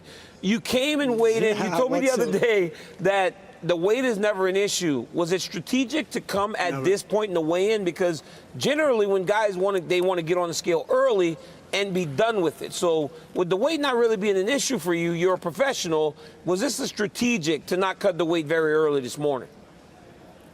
I was sat home watching Guardians of the Galaxy Volume 3 in a fucking sauna, chilling out, having some Jolly Ranchers. I was happy out. For me, it's a thing of everyone shows up here at 9 o'clock in the morning, medicals take longer, everything is a slower process. I've shown up for my last 3 weigh-ins at 10 o'clock. I'm in, I'm out in 25 minutes, DC. It's called fucking strategy. Everything's a strategy with this kid. Ian, what's up, brother? Question. How are we? You good, Bilal? Chilling, my brother. Great to be here. You know, you're one of those guys, you train at a great gym at Cliff MMA, and they got nothing but killers there. 170, you guys have a full gym of guys there. Are you one of those guys that doesn't want to fight a teammate? Because you get past Neil Magny, you're at the top of the division, right? I mean, look, I've fought friends before. It's not an issue. But at the end of the day, there's a lot of other people in the top 10 that I can fight, right? It doesn't have to be a friend. If that's something that the organization wants to do, then we'll talk about it. And I'll talk to that person themselves. But there's a lot of other matchups. I mean, there's Sean Brady, there's fucking Wonderboy, there's Jeff Neal. Obviously, and I know this, but like, you're not a teammate, there is you. Then there's fucking the champion, and everyone wants to be that champion. So, teammate or not, you're going to want to fucking be the best in the world. So, I'm ready for anything. Hey, Ian, coming from Ireland, there's been a lot of comparisons between you and Conor McGregor. Are there any similarities that you see between you and Conor? Yeah, I think there's a lot of similarities. I mean, how can there not be when you grow up in the same area? When you grow up, I say in the same area, when you grow up in the same city, we grew up half an hour from where each other lived.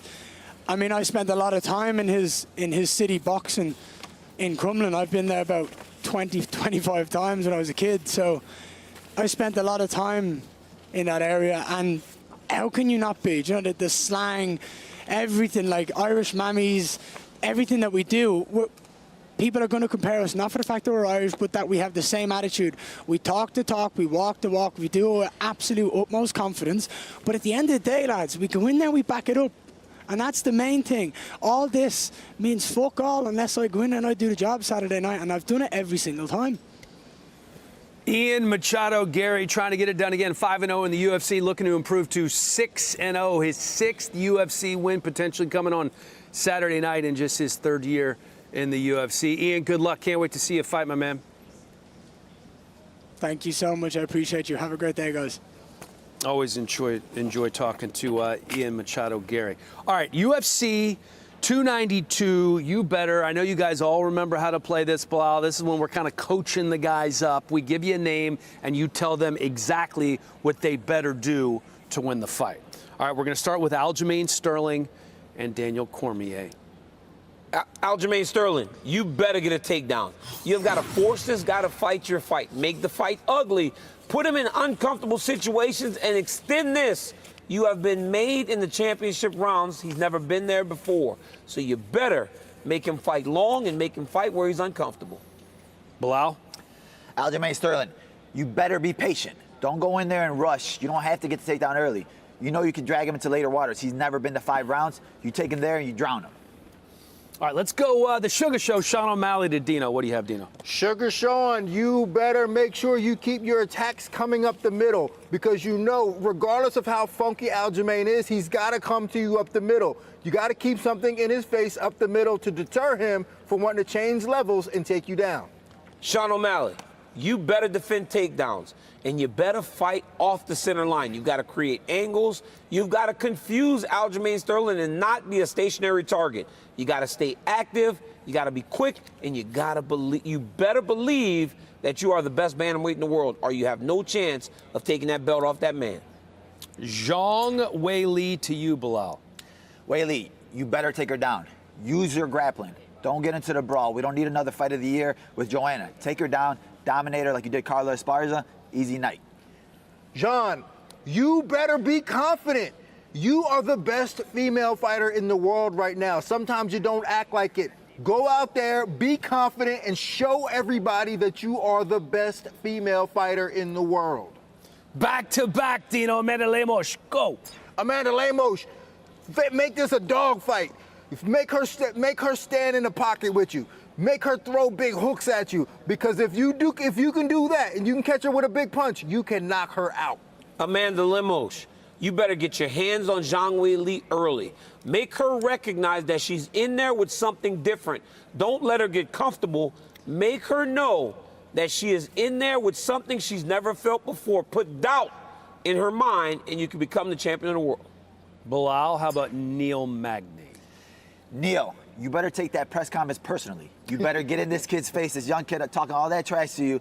You better get in his face. You better pull him to the fence, drag him down, break him. Let's see how tough he really is. All right.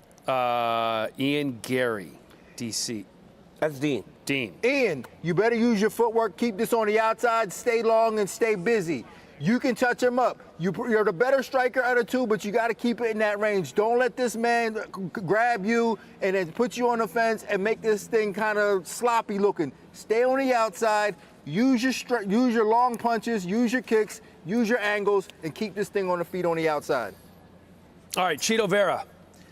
Chito, you better throw. We can't have another lackadaisical performance. You have to let your hands go. When you hit these guys fall. Pedro, you can't be lazy with him. Stay in his face the whole time. Keep the pressure on. This is 3 rounds. You got to start early, start fast. DC, Pedro Munoz. Young Punisher, you better pressure this guy. You got to get in his face right away. Don't allow Chito Vera to get started. If Chito Vera gets started, he is a handful. Take from what Corey Sandhagen did last fight. Remind him that he's not the guy that he was going into Austin against Corey Sandhagen. You better get in his face right away and put pressure on Marlon Chito Vera. I think he's going to beat up that leg of Chito Vera. Got to. He's going to You got to put pressure on him right away. You got to put pressure on him right away, man. If he allows him to get started, Chito is a handful for anyone. Obviously, this title fight with Aljo and O'Malley, it's striker versus grappler, right? So we wanted to think about some of the great striker versus grappler title fights in UFC history. Who's going first? Well, I'm not digging Bilal's hair right now. So What? Let's nice, boy. Bilal Harris. Oh, look at him. You look like an island boy. Come island on. boy. It kind of fits, man. At least it goes. My beard stayed the same, so we're good. He does look a little bit. All right, He look good, too. Bilal, give us those title fights. Striker versus grappler. The best striker versus Top grappler 3 matchups. title I think fights. I got to kill a list. Okay. First, obviously, Habib versus Conor. The build-up, the fight, everything you expected. We knew what it was going to be, and Habib went in there and dominated. Second, Anderson Silva, Chael Sonnen. One of the best fights I ever watched. From the ground and pound that Chael did, and then the finish from Anderson Silva coming back in the final round. And then my man right here. What are you doing, bro? I love your list. Hey, I love your list right here. What? Rumble, rest in peace. One of the killers. Yeah. And then remember he dropped you a couple times where you fell down. I was like, Couple bro, I was nervous for you. He dropped DC was on all fours. Why you trying to put that on you, I'm dog? just saying, DC was on all fours, but you came back though. You used your grappling. Man. We knew you couldn't strike with him, so we had to wrestle him, right? Yeah, I had to wrestle him. I like that list, though. You But, had like, to. you like to put a little too much on it, man. Yeah, You always do that. He did a little too much on that. Yeah, he did too much. He What are tried you to talking compliment about? you with a little backhand. I'm just saying. We knew. fact. He knows how to win fights. That's what I'm saying. Yeah, thank you, That's dog. why he's For one of me, the best to do it. For me, my list starts here. Number 1, Weidman versus Anderson. Weidman was so raw and so new in the game, and he fought Anderson Silva. Number 2, I'm going Khabib versus Dustin Poirier. Khabib and Dustin Poirier in Abu Dhabi. Poirier was winning fights in the way that he did, the interim champion. And the last one, Merab Dvalishvili versus Piotr Jan. This is supposed to be a title fight, title dude. fights, yeah, I don't That's know. not a title fight. How do you play a game and 33% of your list is absolutely wrong? You were supposed to pick striker versus grappler title fights. That Wait. wasn't a title fight. You're not even playing the game. Hey, get this You're guy a jelly bean. cheater. But Merab Dvalishvili fought so well. No. He should be commended. He shot 50 times in a 5-round fight, Dean. You got to commend him for doing that. So, yes. kind of go against the rules. It's not. But it doesn't matter, though. It's like I went against the rules. You gotta go but against the rules. The reality is, bro, 50 shots. You got to commend that. I want to shine some light on that man. Title fights. All right, so this is the title fight that I got. It just happened recently. Yuri Prochazka versus Glover Teixeira. That was my number 3.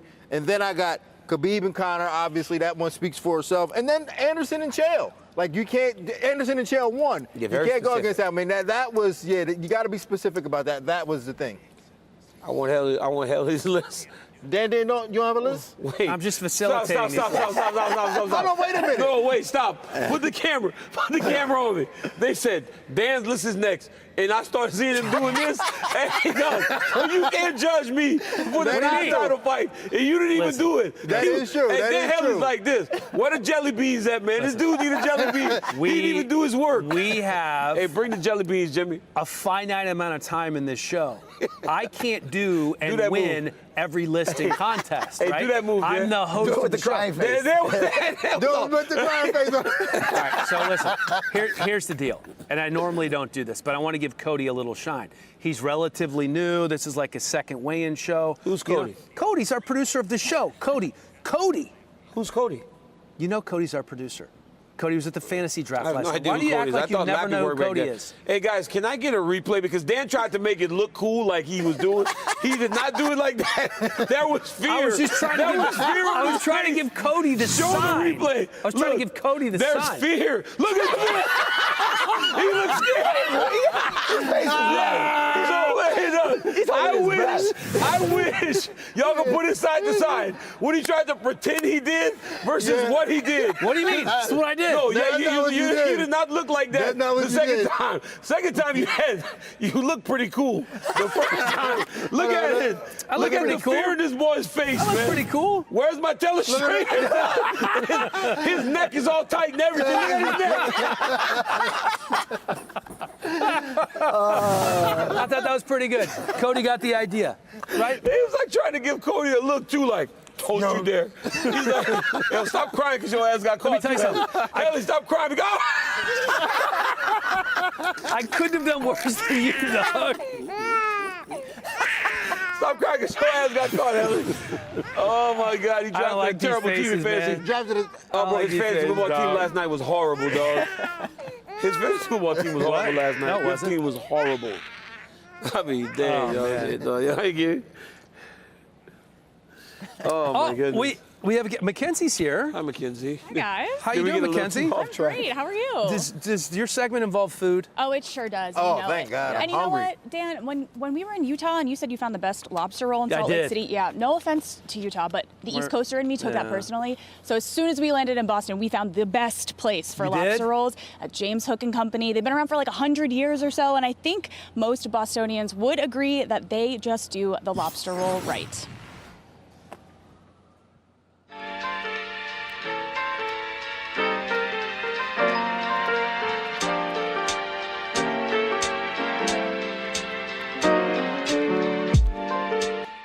Well, now it's time to make some lobster rolls. To be clear, though, guys, this is not Larry that we are making into a sandwich.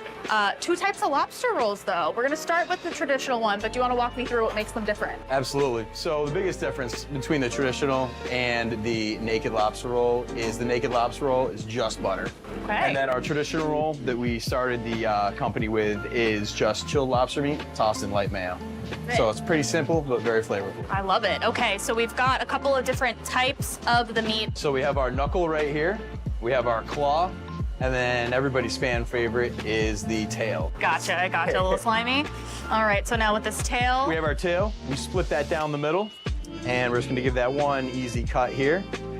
And then I'm gonna give it about 3 or 4 cuts or so. All right, so nice bite-sized pieces all around. That's it.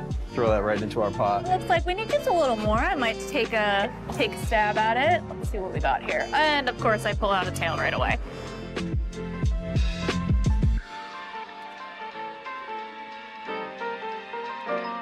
That's looking real good. And then we're gonna grab some of our mayonnaise, just a little bit. We're not gonna try to go too crazy. The lobster's the star of the show.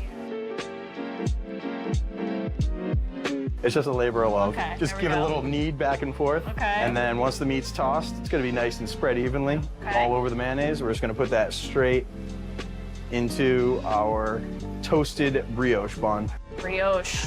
That's got to be the key. Brioche bun. The brioche bun. I love it. Okay, well now on to the naked lobster roll. I know this might be a controversial topic because you have the traditional one, but not everybody likes mayo. So walk me through this special sandwich. So I'm just gonna grab my foil, my boat, and my toasted brioche. And all I'm gonna do is I'm gonna take this hot meat and I'm just going to generously place that inside the bread. Put that right on top. Love it. And then my favorite step, I think. We're gonna take our drawn butter and And we're just gonna gently pour that over the top. About 2 ounces of butter or so Okay. on top of the lobster meat. And that's why it's warm. You got warm butter, warm lobster, toasted brioche. Oh, Got a nice even coat, generous coat of butter on top of that lobster roll. feels like a winter lobster roll because it's warm. I know it's summer, but I'm excited to try that one. Excellent. As much as I hate to admit it, I do think the butter may be a little bit more popular than mayonnaise. All right, well, we're gonna try it. I'm not even taking the gloves off because I'm too excited. You ready? Let's do it. All right.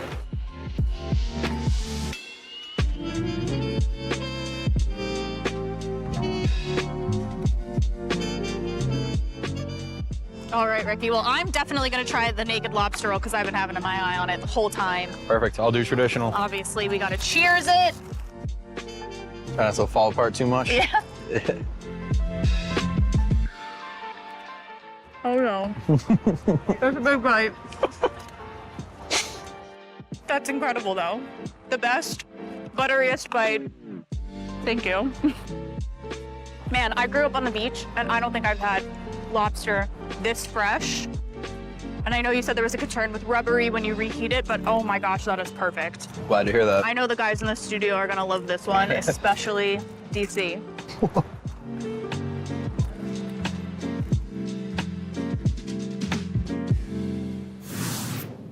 Oh, there they are. Oh my God. There they are. DC, you ready? I Ready can't to try eat a that. lobster roll? I'm allergic to shellfish. I can't eat it. Okay, well, we can't let you go hungry. Before we get into the lobster rolls, I do have a little gift for Daniel here. Here you go.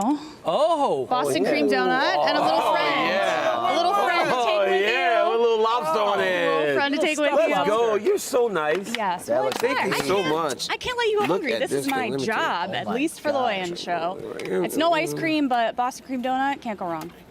Oh, that looks All right. pretty good. I love when I take a bite and I just It's the ice cream all over again. It's the ice cream all over again. I might Okay, have some below, jelly beans in the middle there. we're going in Oh, with, wow. we've got a traditional, I'm putting this down, traditional I got it, lobster you're roll. good. Okay. Thank you. Thank you. And then some New England clam chowder, right, Ricky? We got Ricky, the That's right. GM from James Hook and Company. He was working on this all morning for you guys. Thanks, Ricky. Thanks for having me. I appreciate it. So these are the traditional ones, and then what? The other ones have the butter on them, right? Yeah. We call those Connecticut style, but we don't talk about those in Boston. So these are That's fine. by far the best sellers for you, then. Absolutely. Okay, got it, Ricky. Oh man, we need So to. Ricky, how long has James Hook and Company been open and operating in Boston? Like you said, about 100 years. We you're opened missing in out. 1925. I wish. Wow. So coming on 100 years. And how long have you been with James Hook? Since 2013. Okay, 2013. Soon as I moved to Boston. Why is lobster so important, and like why is it just so popular in Boston specifically? Because there's lots of coastal cities, but Boston is the one that really takes the cake. We have that fishing pier in Seaport that kind of put us on the map. And then, like I said, 4th generation business. It's always been a hard work It's good? in the family. It's good, boy. DC's jealous. And these lobsters This is were amazing. caught Oh, man. and picked this morning, right? They were. Everything's day of. Absolutely. And you guys close once you run out of lobster for the day. Is that right? That doesn't usually happen, but in the past it has a couple times. It might today, tomorrow it might. Guys, how are they tasting? What are you It's thinking? incredible. Look, it is. This is so good. How long is your line usually? Because I'm hearing like the long waits for every place. We opened up a little food truck to cut it in half. It's no more than 30, 40, 50 people. Yeah, I would wait. Oh my God. I would wait an hour Okay, and a half for wait. this. Yeah, you couldn't really see from the inside, but the place is like pretty small. There's a nice outdoor area, so I definitely think that food truck comes in handy. But it was popping the whole time we were there. Line out the door. Are People you serious? Were waiting. Like yeah. 30 to 50 people, most of the like lunch rush. If you come, there won't be any line, but Yeah. I'm in. Man, this clam love chowder is Thank banging. you guys. Okay. Thank you so much for Clam coming chowder? out. anytime. James Hook and Company here in Boston. I know you would dominate this game, but we can't let you play this. We're going to bring in our other Boston guy, John Anik, to play a little trivia game. And apparently I'm goodness. taking part in this one, Anik. You're the facilitator. Thank you, guys. Thank you, Mackenzie. Thank you. John, what are we doing, man? Wow, those lobster rolls look outstanding. Bro, That's a they're so lot of good. drawn butter on there, is it not? All right, so here's what we're doing today. I'm going to throw some Massachusetts terms your way, and you guys are going to write down what you believe I am referring to. Okay. And at the end of these 12 categories, we'll see who reigns supreme.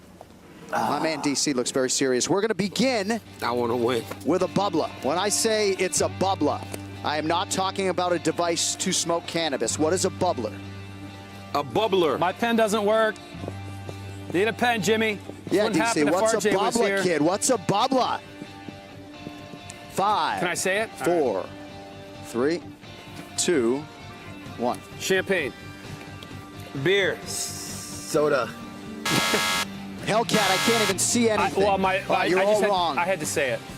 Thanks, buddy. What was it? All right, so Dan Hellie said champagne. So a bubbler is a water fountain. I'm going to go get a sip of water at the bubbler, Bilal. I'll be right back. All right, next up. Got it. Thank you. When I say bang a Yui, what does it mean to bang a Yui? I really, as a Massachusetts native, thought that these terms were more universal, but perhaps they aren't. I mean, 3, I don't know how you don't 2, get this one. 1. What does it mean to bang a Yui? Let's go. That's a U-turn. Circle gets a square. All right, next one. Probably the easiest of our 12 questions today. Who is Noma? Who's Noma? Dean Thomas ain't have a clue. Nah, I got Who's this. Noma? 5, 4, 3, 2, 1. Easy money for DC. Nomar Garcia Parra is right. Outstanding. Married to Maya. Yeah, That makes me happy. Lives in my town, All dog. right. Come on. That's right. All right, next one. What's a clicker? What's a clicker? Bilal, what's a clicker? Clicker. Bro, you should have told me that you had these questions 4, beforehand. 3, 2, 1. A remote control. Hey, that actually, a garage door clicker. I don't know. I might give him credit. Zach Candido says unequivocally no. All right, next up, Jimmy's. What are Jimmy's? What are Jimmy's? 5, 4, 3, 2, 1. How are you looking? This term is very much regional to Massachusetts. What is it? No, they are not condoms, Dean.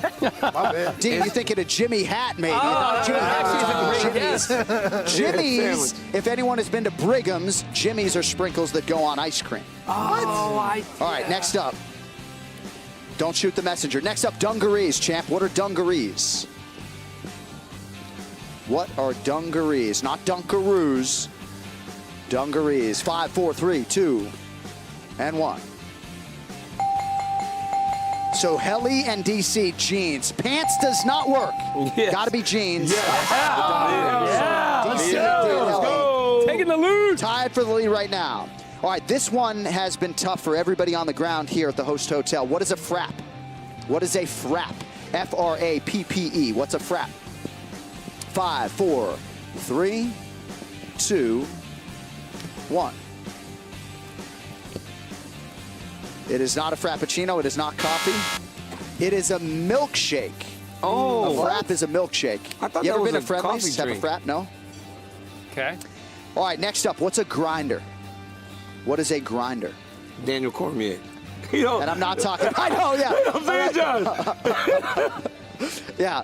Actually, we'll have 2 acceptable answers here. Daniel Cormier and whatever a grinder actually is. But not the king of the grind. 3, 2, 1.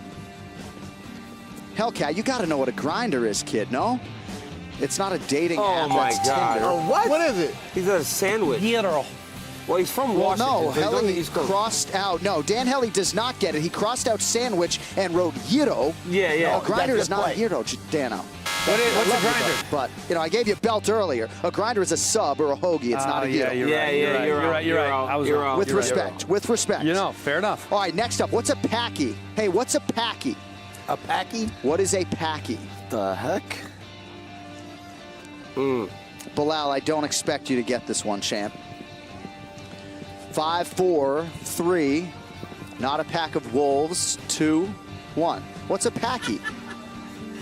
Oh, a dip. I like that, Hellcat. No, you're all wrong. A packy is a liquor store to those of us born here in Boston, Massachusetts. All right, next up, easiest of the 12 questions today, unless perhaps you're Bilal Muhammad. What's a roadie? What is a roadie? champ, you know what a roadie is. Yeah, I do, Dan but Hellie I and don't know how to, DC like, in the lead right now. What is a roadie? In 5, 4, 3, 2, and 1. I mean, Hellcat strikes me as a roadie type guy. Yes, alcohol, drink to go, and DC gets it as well. Drink on the road. Yeah. I don't blame you, Bilal. Bilal Muhammad is sober. He don't know what a liquor store is. All right, so Daniel Cormier. How many more we got? and Because Dan then we can Hellie do sports are tied trivia. at 5. So Bilal Muhammad and Dean Thomas have effectively been eliminated at this point in time. 2 more to go. All right, what is a rotary? What is a rotary? We're not talking about a phone. In 5, 4, 3. What's a rotary? 2 and 1. It's not a club. Well, I guess it could be a club, Hellcat. It's a rotary You're all club, wrong. like So you know a what meeting rotary place, is? no? Yeah, it's a rotary No, it's like club. a fucking roundabout. Oh, Drive your rotary? car around dang. the rotary. I've That's never what heard they're called that. in Florida and We haven't got that Boston. in And Chicago. all right, 12th and final question, fellas. Come on, Dan. For the win, what's a stady? Hellcat, you gotta know what a stady is, kid. DC, what's a stady? Stady. I know. We do have a tiebreaker question if nobody knows what a stady is. 5, 4, 3, 2, 1. Not a stadium, not a cigarette. Sports. So Dean Thomas did get it right. A stady is a state trooper. A cop. In Boston, we say, oh, I got a stady in my rear view. All right, tiebreaker question for Dan Hellie and Daniel Cormier. Whoever gets this question right is the winner. All right, when I say Cumbies, what is Cumbies? Do you have any idea? Or do we need to go to another question? Hellcat, when I say I'm going to Cumbies, any idea? No.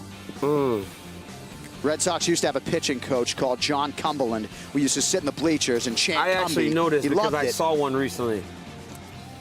All right, what do you got?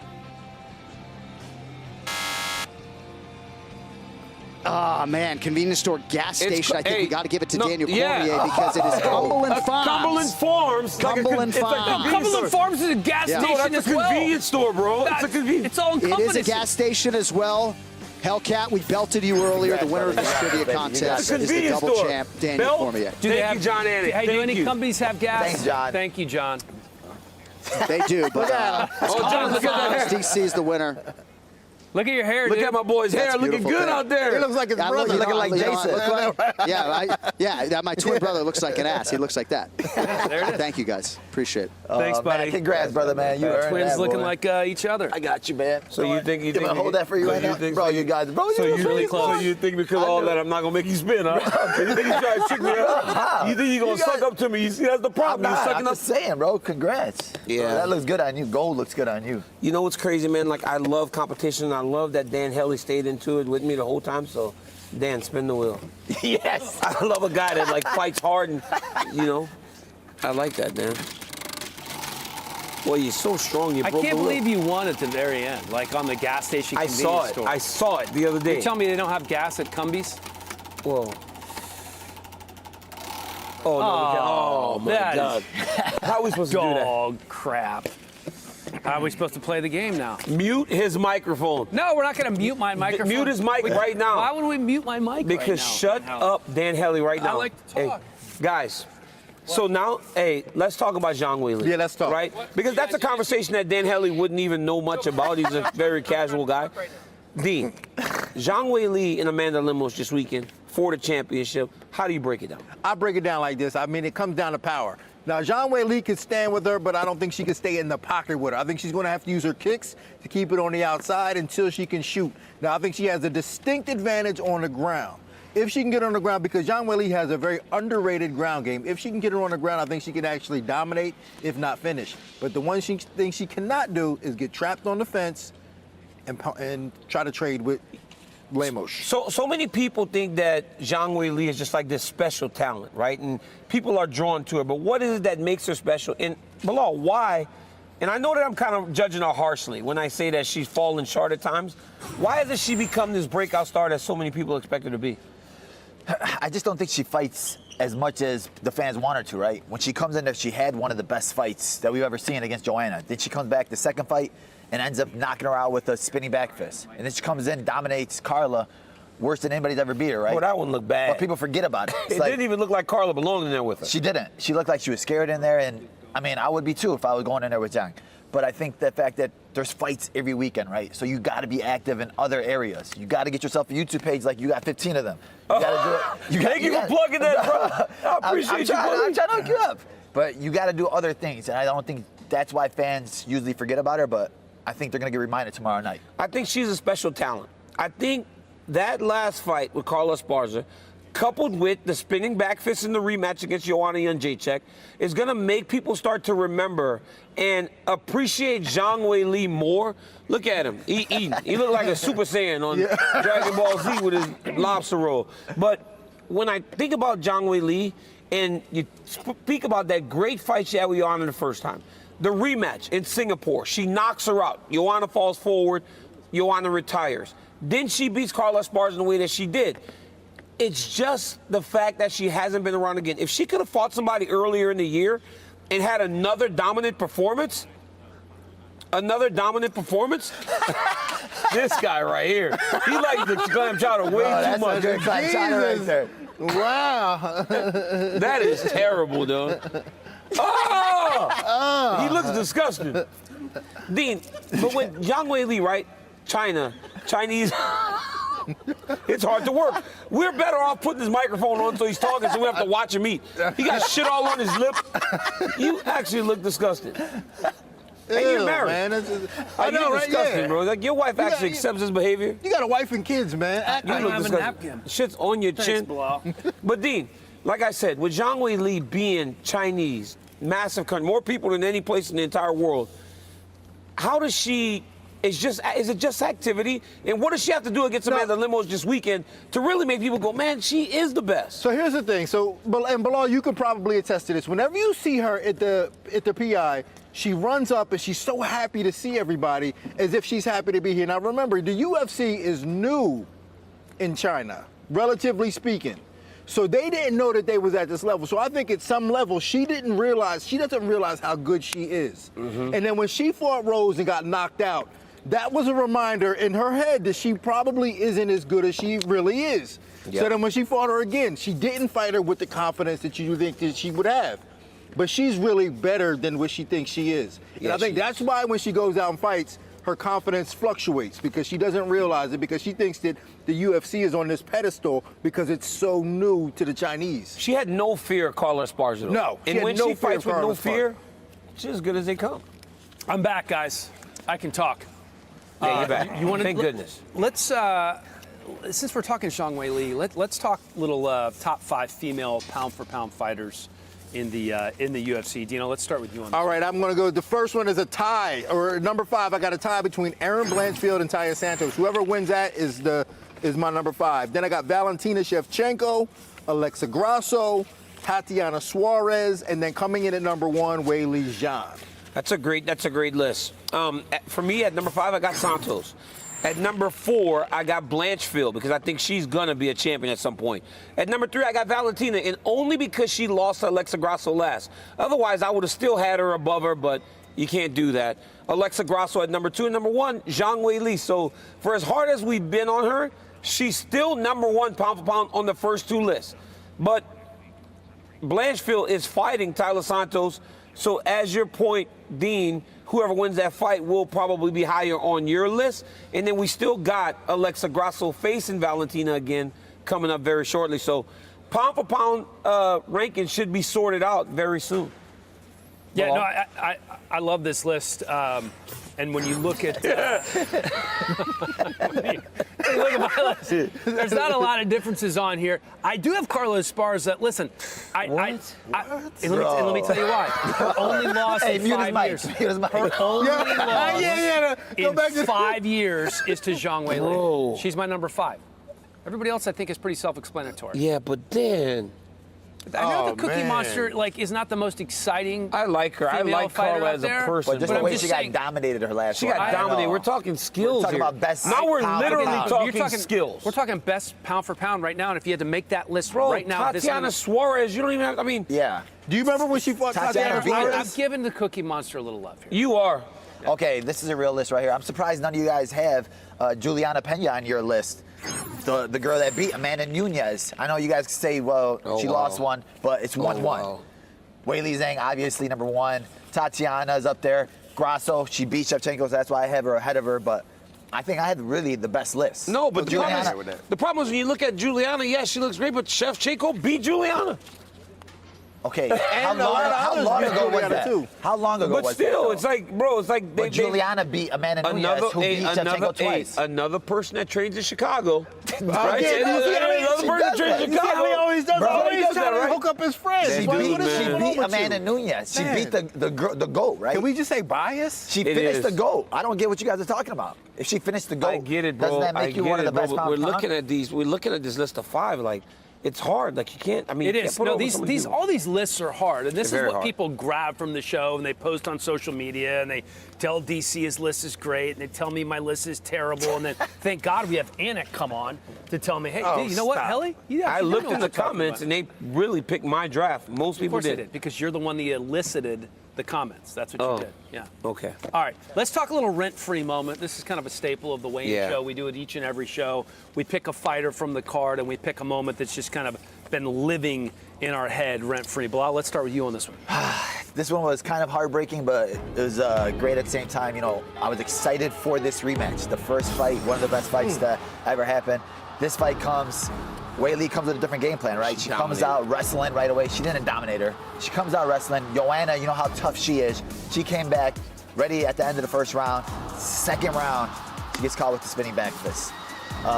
One of those, we've never seen Joanna drop like that. We've never seen her fall like that. And the way that Weili did it, it was heartbreaking, but it just showed me how good she was. Weili dominated. This one for me. Aljamain Sterling getting illegally kneed on the ground, becoming the champion in a weird way, having to face that demon again after neck surgery and beating him. That is my rent-free moment, because he went from getting dominated by this man, had neck surgery, was on the show, came back and fought that same dude. So he got rid of all those memories and beat him. That's my moment.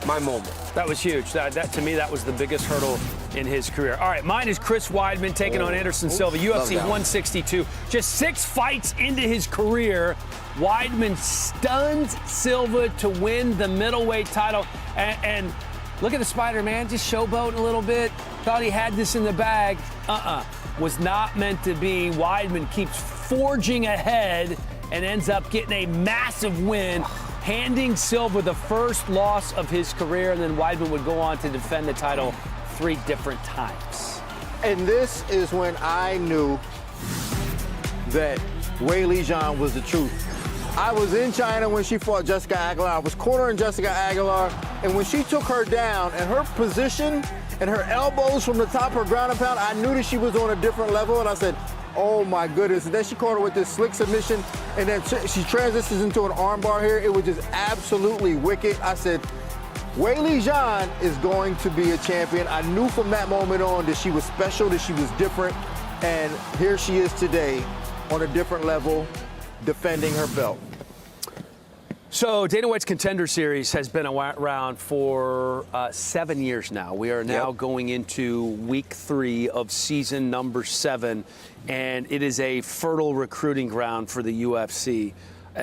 About a third of the roster, I believe, has come from the Contender Series at this point. Jamal Hill is the first champion to come from the Contender Series. Sean O'Malley could become the second champion. So let's pick 3 fighters from the Contender Series who can win a title, not named Sean O'Malley. Okay, they're not champions now. 3 guys who can win a title, not named Sean O'Malley. DC, we'll start with you on this one. You know what? I love this thought, and honestly, I did 5 because I'm a guy that really likes to work. So I did Yanez. I did 5? I did 5, bro, because I work hard. I did Yanez, I did Santos, and then I get into my 3. Azamat Mirzakhanov. This guy is an absolute savage. Jack Della, is another guy that could potentially win a world championship. And I think the guy that's closest to becoming a world champion is Jailton Almeida, because I believe that his style in the heavyweight division is a real problem for these guys. He's a big, good grappler.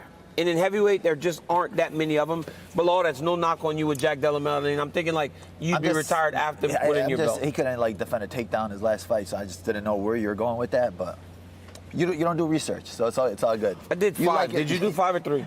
I did the homework. The homework was 3. Look at this lazy guy. All right, Bilal, hold on. I'm gonna go next with my list. And you mentioned Santos. Santos is on my list. 6th fight in the UFC was for the title against Valentina, lost by split decision. Just 30 years old, continuing to climb the ranks of the women's pound for pound. Jailton Almeida he's already a problem. The guy's 5-0. He's a monster. He's 32. He's ranked number 9 at heavyweight. And then Bo Nickel, maybe a little early, but listen, his stand-up is eventually going to catch up with his wrestling, and then he is going to be just filthy. If you're going to talk about middleweight, how are you going to leave out my man, Brendan Allen? He is on a 5-fight winning streak right now. He's Again with his friends. Again with his friends. Bro, again with his friends. I'm talking about skill level. He is good everywhere. I know he's good, but I'm just saying, but you have all your friends on here. No, we're talking about Dana White Contender Series. This boy, he put all He said the Dana White Contender Series guy that could be a champion. He is 1 fight away from being a champion. He's still on this 1 fight away thing, No. Boy, gonna will it into existence. Can I finish my list? Then you gonna be jealous because he's going to get the title fight before you. You better stop. You better stop. You better go to 185. Bro. If they give a title fight in 1 fight to him, you go to 185, my brother. Can I finish my list? All right, though. Macy Barber. You know, she wanted to be the youngest champion. She's out there. She's getting better. The way she fought her last fight against Ribas, finished there. Can I put one little quick thing in? Macy also used to train at Rufus Sport, which is where that is true. That is true. I remember. I'll be honest.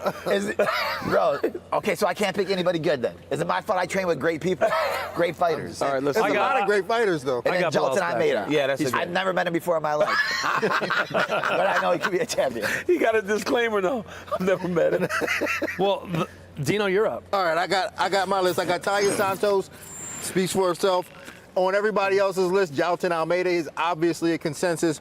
And then I had to go with my boy. I don't know if this is the right pick or not, but I had to go with Jeff Neal because when my man got the little afro, he looked like the bass player from Earth, Wind & Fire. So I had to put him on the list, you know what I'm saying? Yeah, he do. Yeah, Jeff Neal looked like he belonged in the 70s. Yeah, that only like he when he got the little afro. Belong in the 70s. So I gotta give him some love, man. He like a throwback. Yeah. Dolomite. Yeah, Dolomite with the little kicks. Yes, like a throwback. Yeah.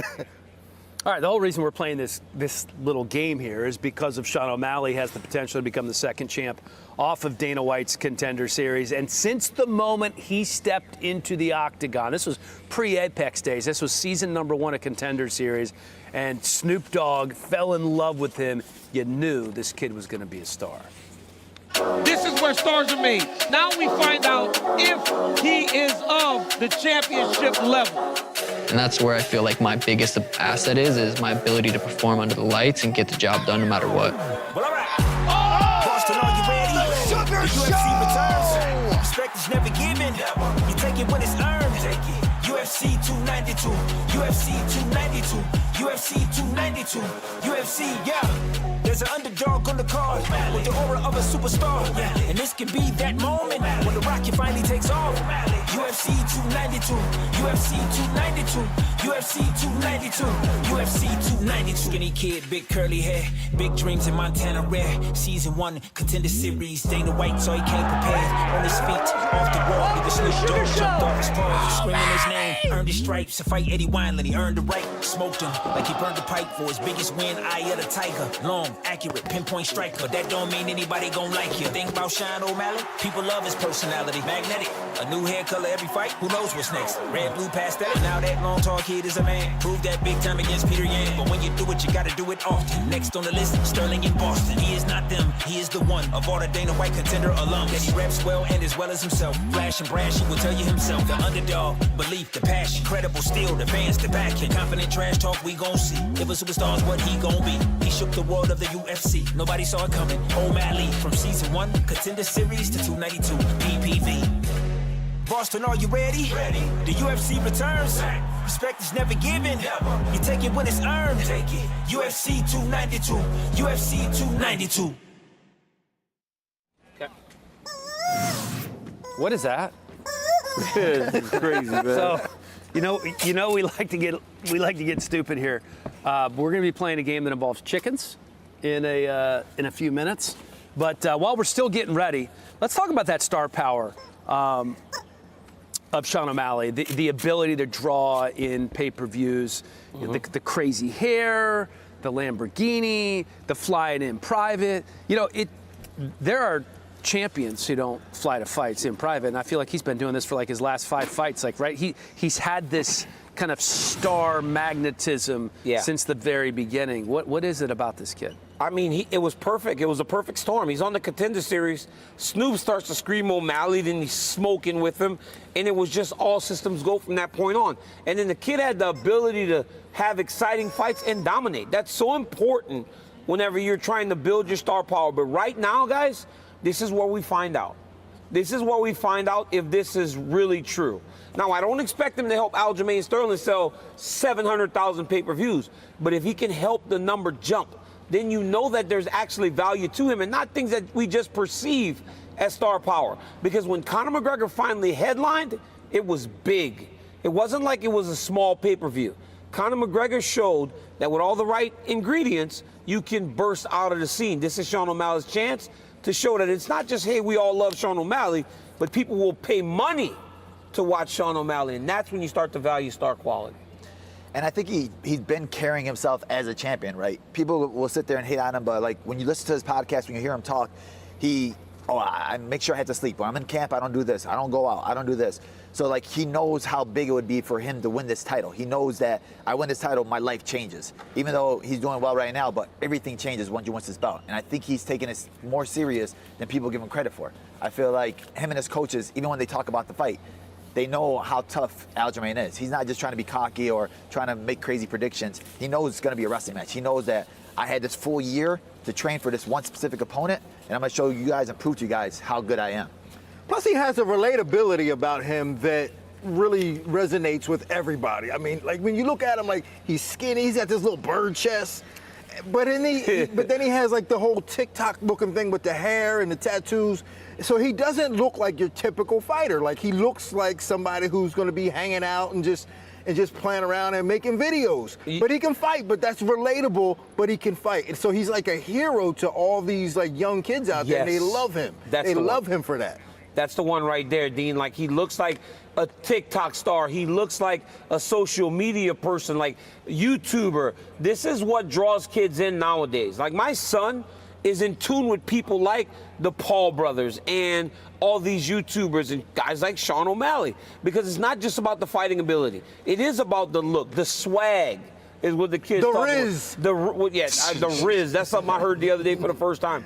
But it's all these things that draw kids in, and that's what Sean O'Malley has. But ultimately, you got to win at the highest level. Let's see if he can do that this weekend. It would be huge. It would be huge.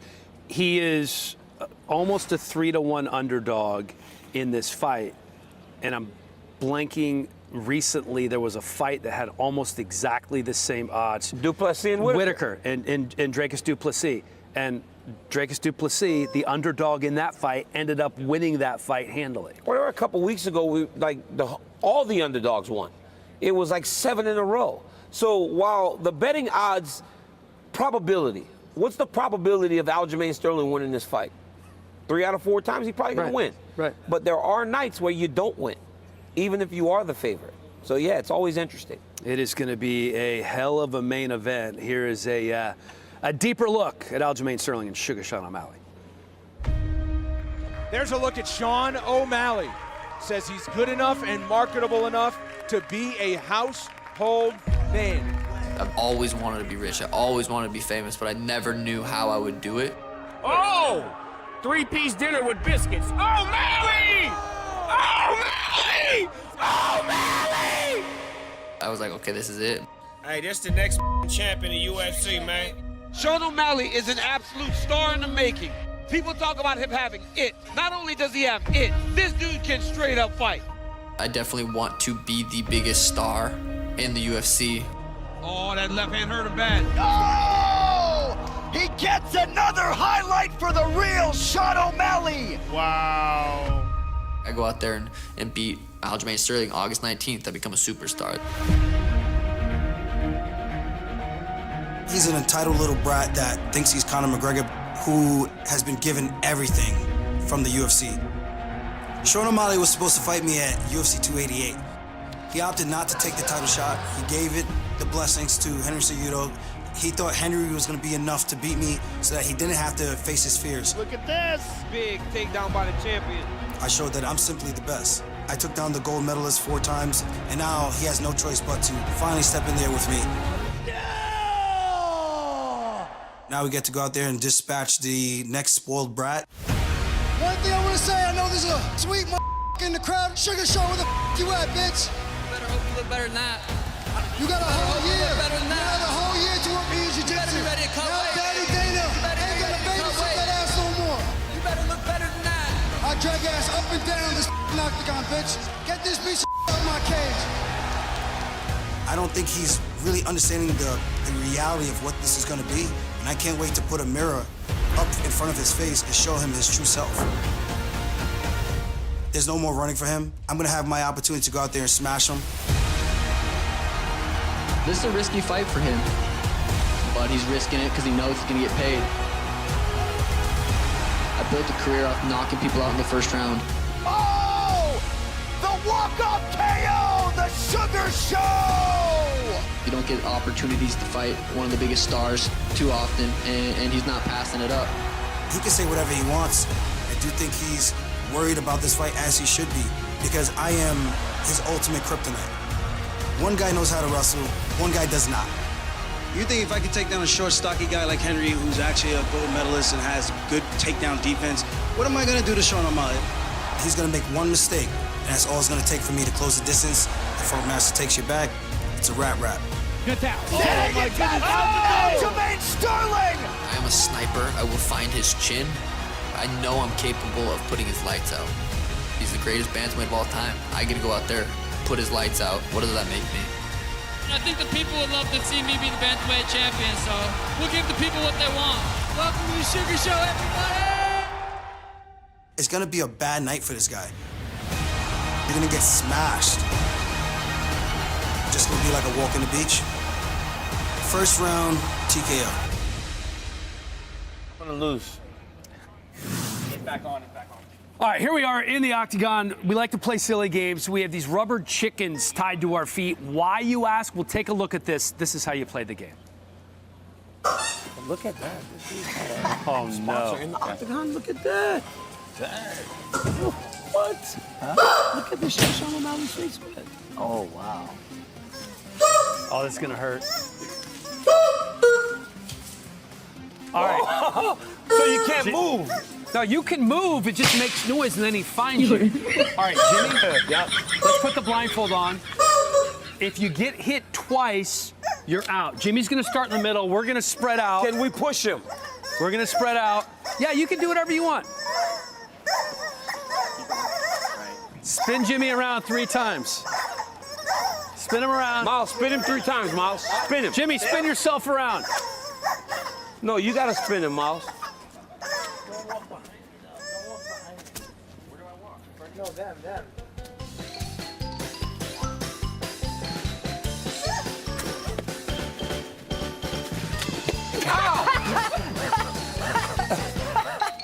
Spin him, man. Spin Where's him. the middle? These guys aren't putting them, they're not making sounds with their feet, though. Yeah, they're not making sounds.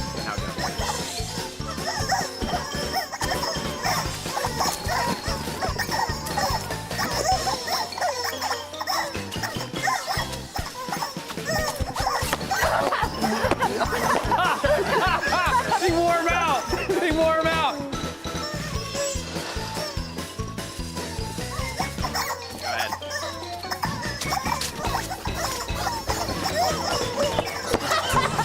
Dean's out. He got crushed.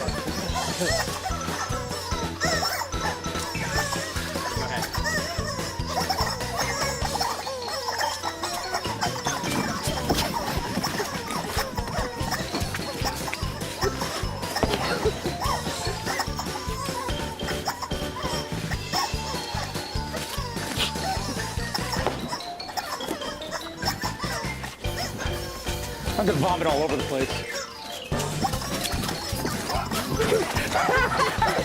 DC's out, he got him!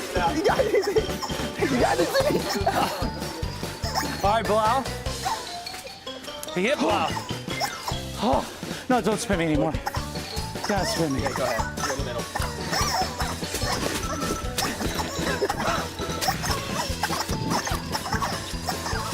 I thought we had to be in this black. I'm out of the game. I'm out of the game.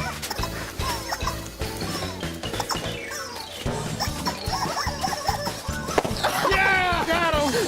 Yes! He hit him. Got him! It's over, Jimmy. Got him! I got it. He gave me a concussion. Whoa! Whoa, Jesus! Yeah, hold on. Hold on. Okay. He's tired. Look at him. He's tired. Take his shirt off. Take his shirt off. He can't even breathe. Bird pressure this, Jimmy. Come on, man. Take it off. No, that's the cameraman. That's the cameraman.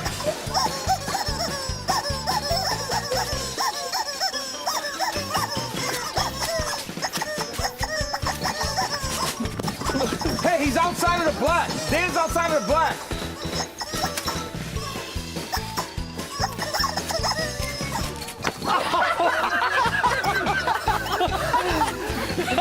He got it. He knocked it out.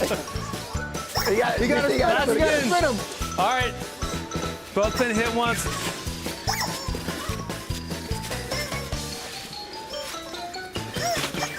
That's all God. Come on.